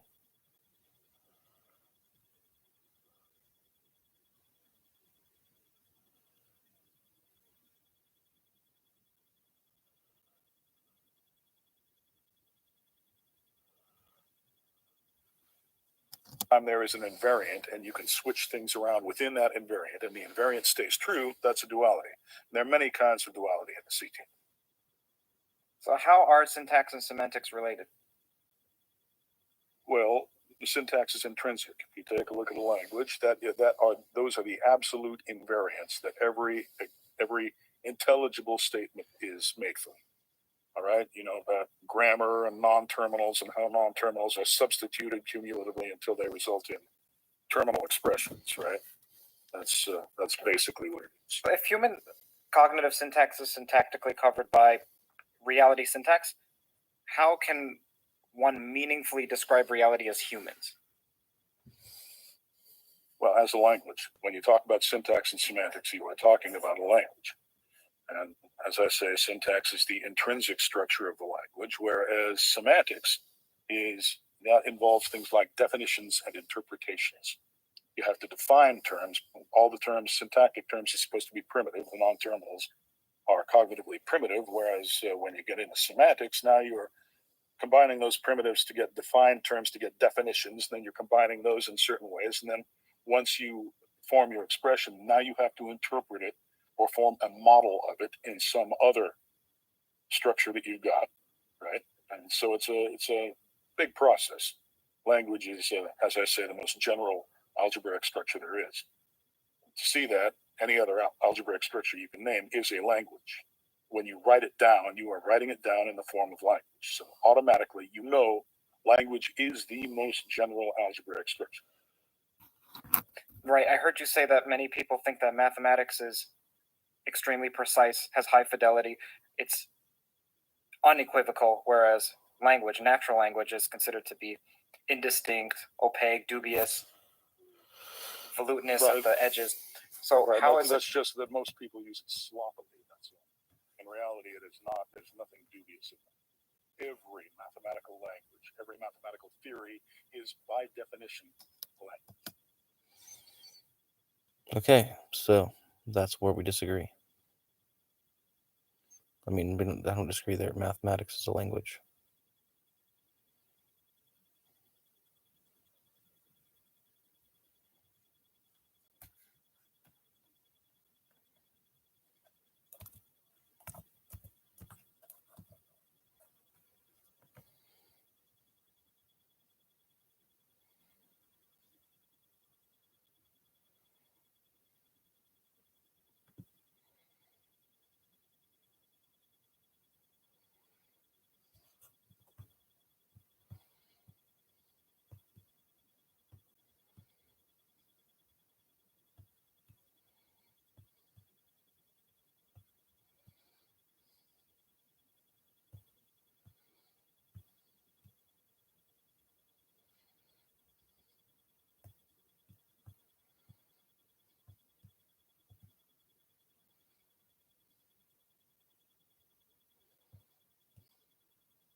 So you have to decide how precise you want to be, how precisely you want to formulate things, and then you make your judgment about, what's loose and what's tight. Is there a relationship between the inner expansive domain, where syntactic operators are entangled and mutually absorbing, and so this inner expansion and love? Is there a relationship between those two? Yes, there is. There's at least an analogy.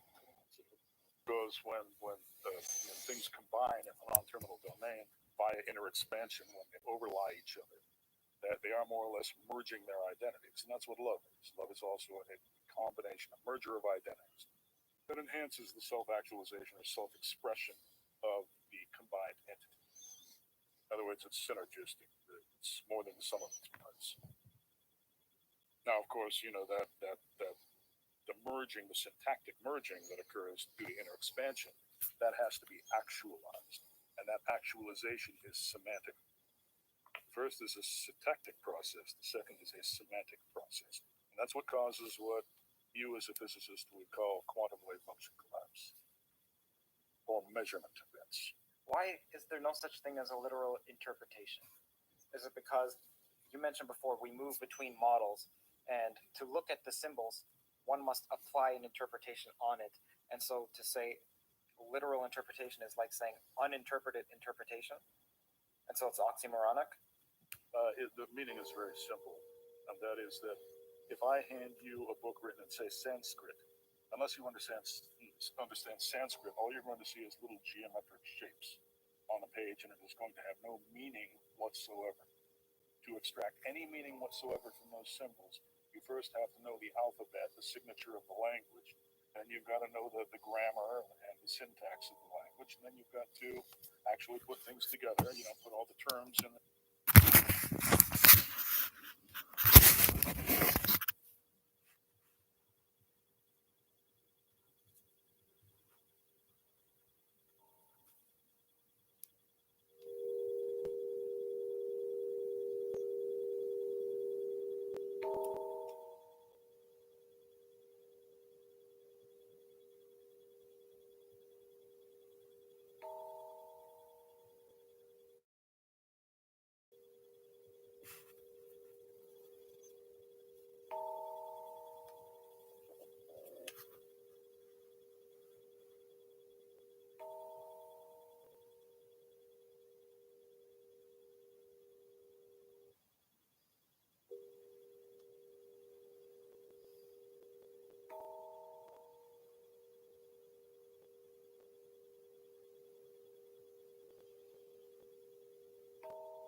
hundreds of new tools.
cities continue to grow, so does the need for sustainable solutions to manage wet weather impacts.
impressions together, and then you've got to interpret those or model those in some framework that allows you to actually make sense. Right? All of those steps are necessary. These are absolutely necessary steps of language. And as a matter of fact, in the way we deal with reality, you can look at reality, external reality as a language, you're looking at it.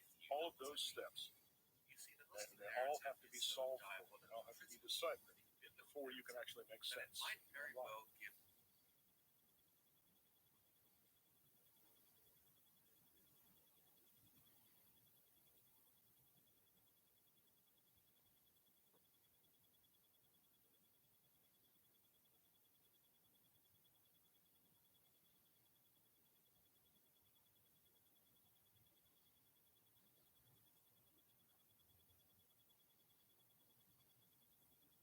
Can the CTMU explain leptogenesis? Excuse me? Can the CTMU explain leptogenesis? So leptogenesis? Yeah. You got me on that. There's a disparity between matter and antimatter. And one of the propositions is there's something called leptogenesis, which accounts for this asymmetry. Right. Can the CTMU explain? Well, let's just put it this way. If it cannot be explained within the CTMU, then it cannot be explained. The CTMU is called a TOE for a reason. Okay? It's comprehensive. All right? So if this distinction is valid, and it is, because we know that both matter and antimatter exist, then it has to be explicable in the CTMU. Would you consider the CTMU to be more of a definition than a theory? It's both a definition and a theory. Okay? It's the self-definition of reality. Reality must define itself. Okay? But it does that in the form of a language, the metaphorical language we were speaking about earlier, and it takes the form of a theory. Okay? In other words, every theory, technically, it's not just a theory, it's a theoretical language. That's what a logician or a model theorist would call it. It's a kind of language. So it has that structure. Getting back to this background independent place, there's a question here about if this coincides with Einstein and Mach had this idea of, I'm sure you've heard of Mach's principle. Yes. Okay. What does the CTMU have to say about Mach's principle, and is it related to this intrinsic background? Maybe I better ask what your formulation of Mach's principle. Sure. It's strange that we can feel rotation when we do so, and it seems as if it's related by the distribution of matter far away, like there's an actual background. So now, if there's an intrinsic background in the CTMU, does that serve as some basis for Mach's principle? Yes. Well, you're actually coupled with your background. That's one thing that you see in the theory of relativity. Basically, the medium is given some kind of separate structure, separate from the content of the medium. But you actually have to couple those two things. Relativity would make no sense at all if you didn't.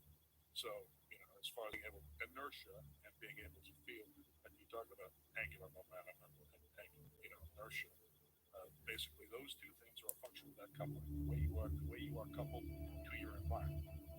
Like I said, this is how the CTMU quantizes things. It uses these dual couplings to do it. And I hope that that's all intrinsic. Keep in mind that's all intrinsic. There's nothing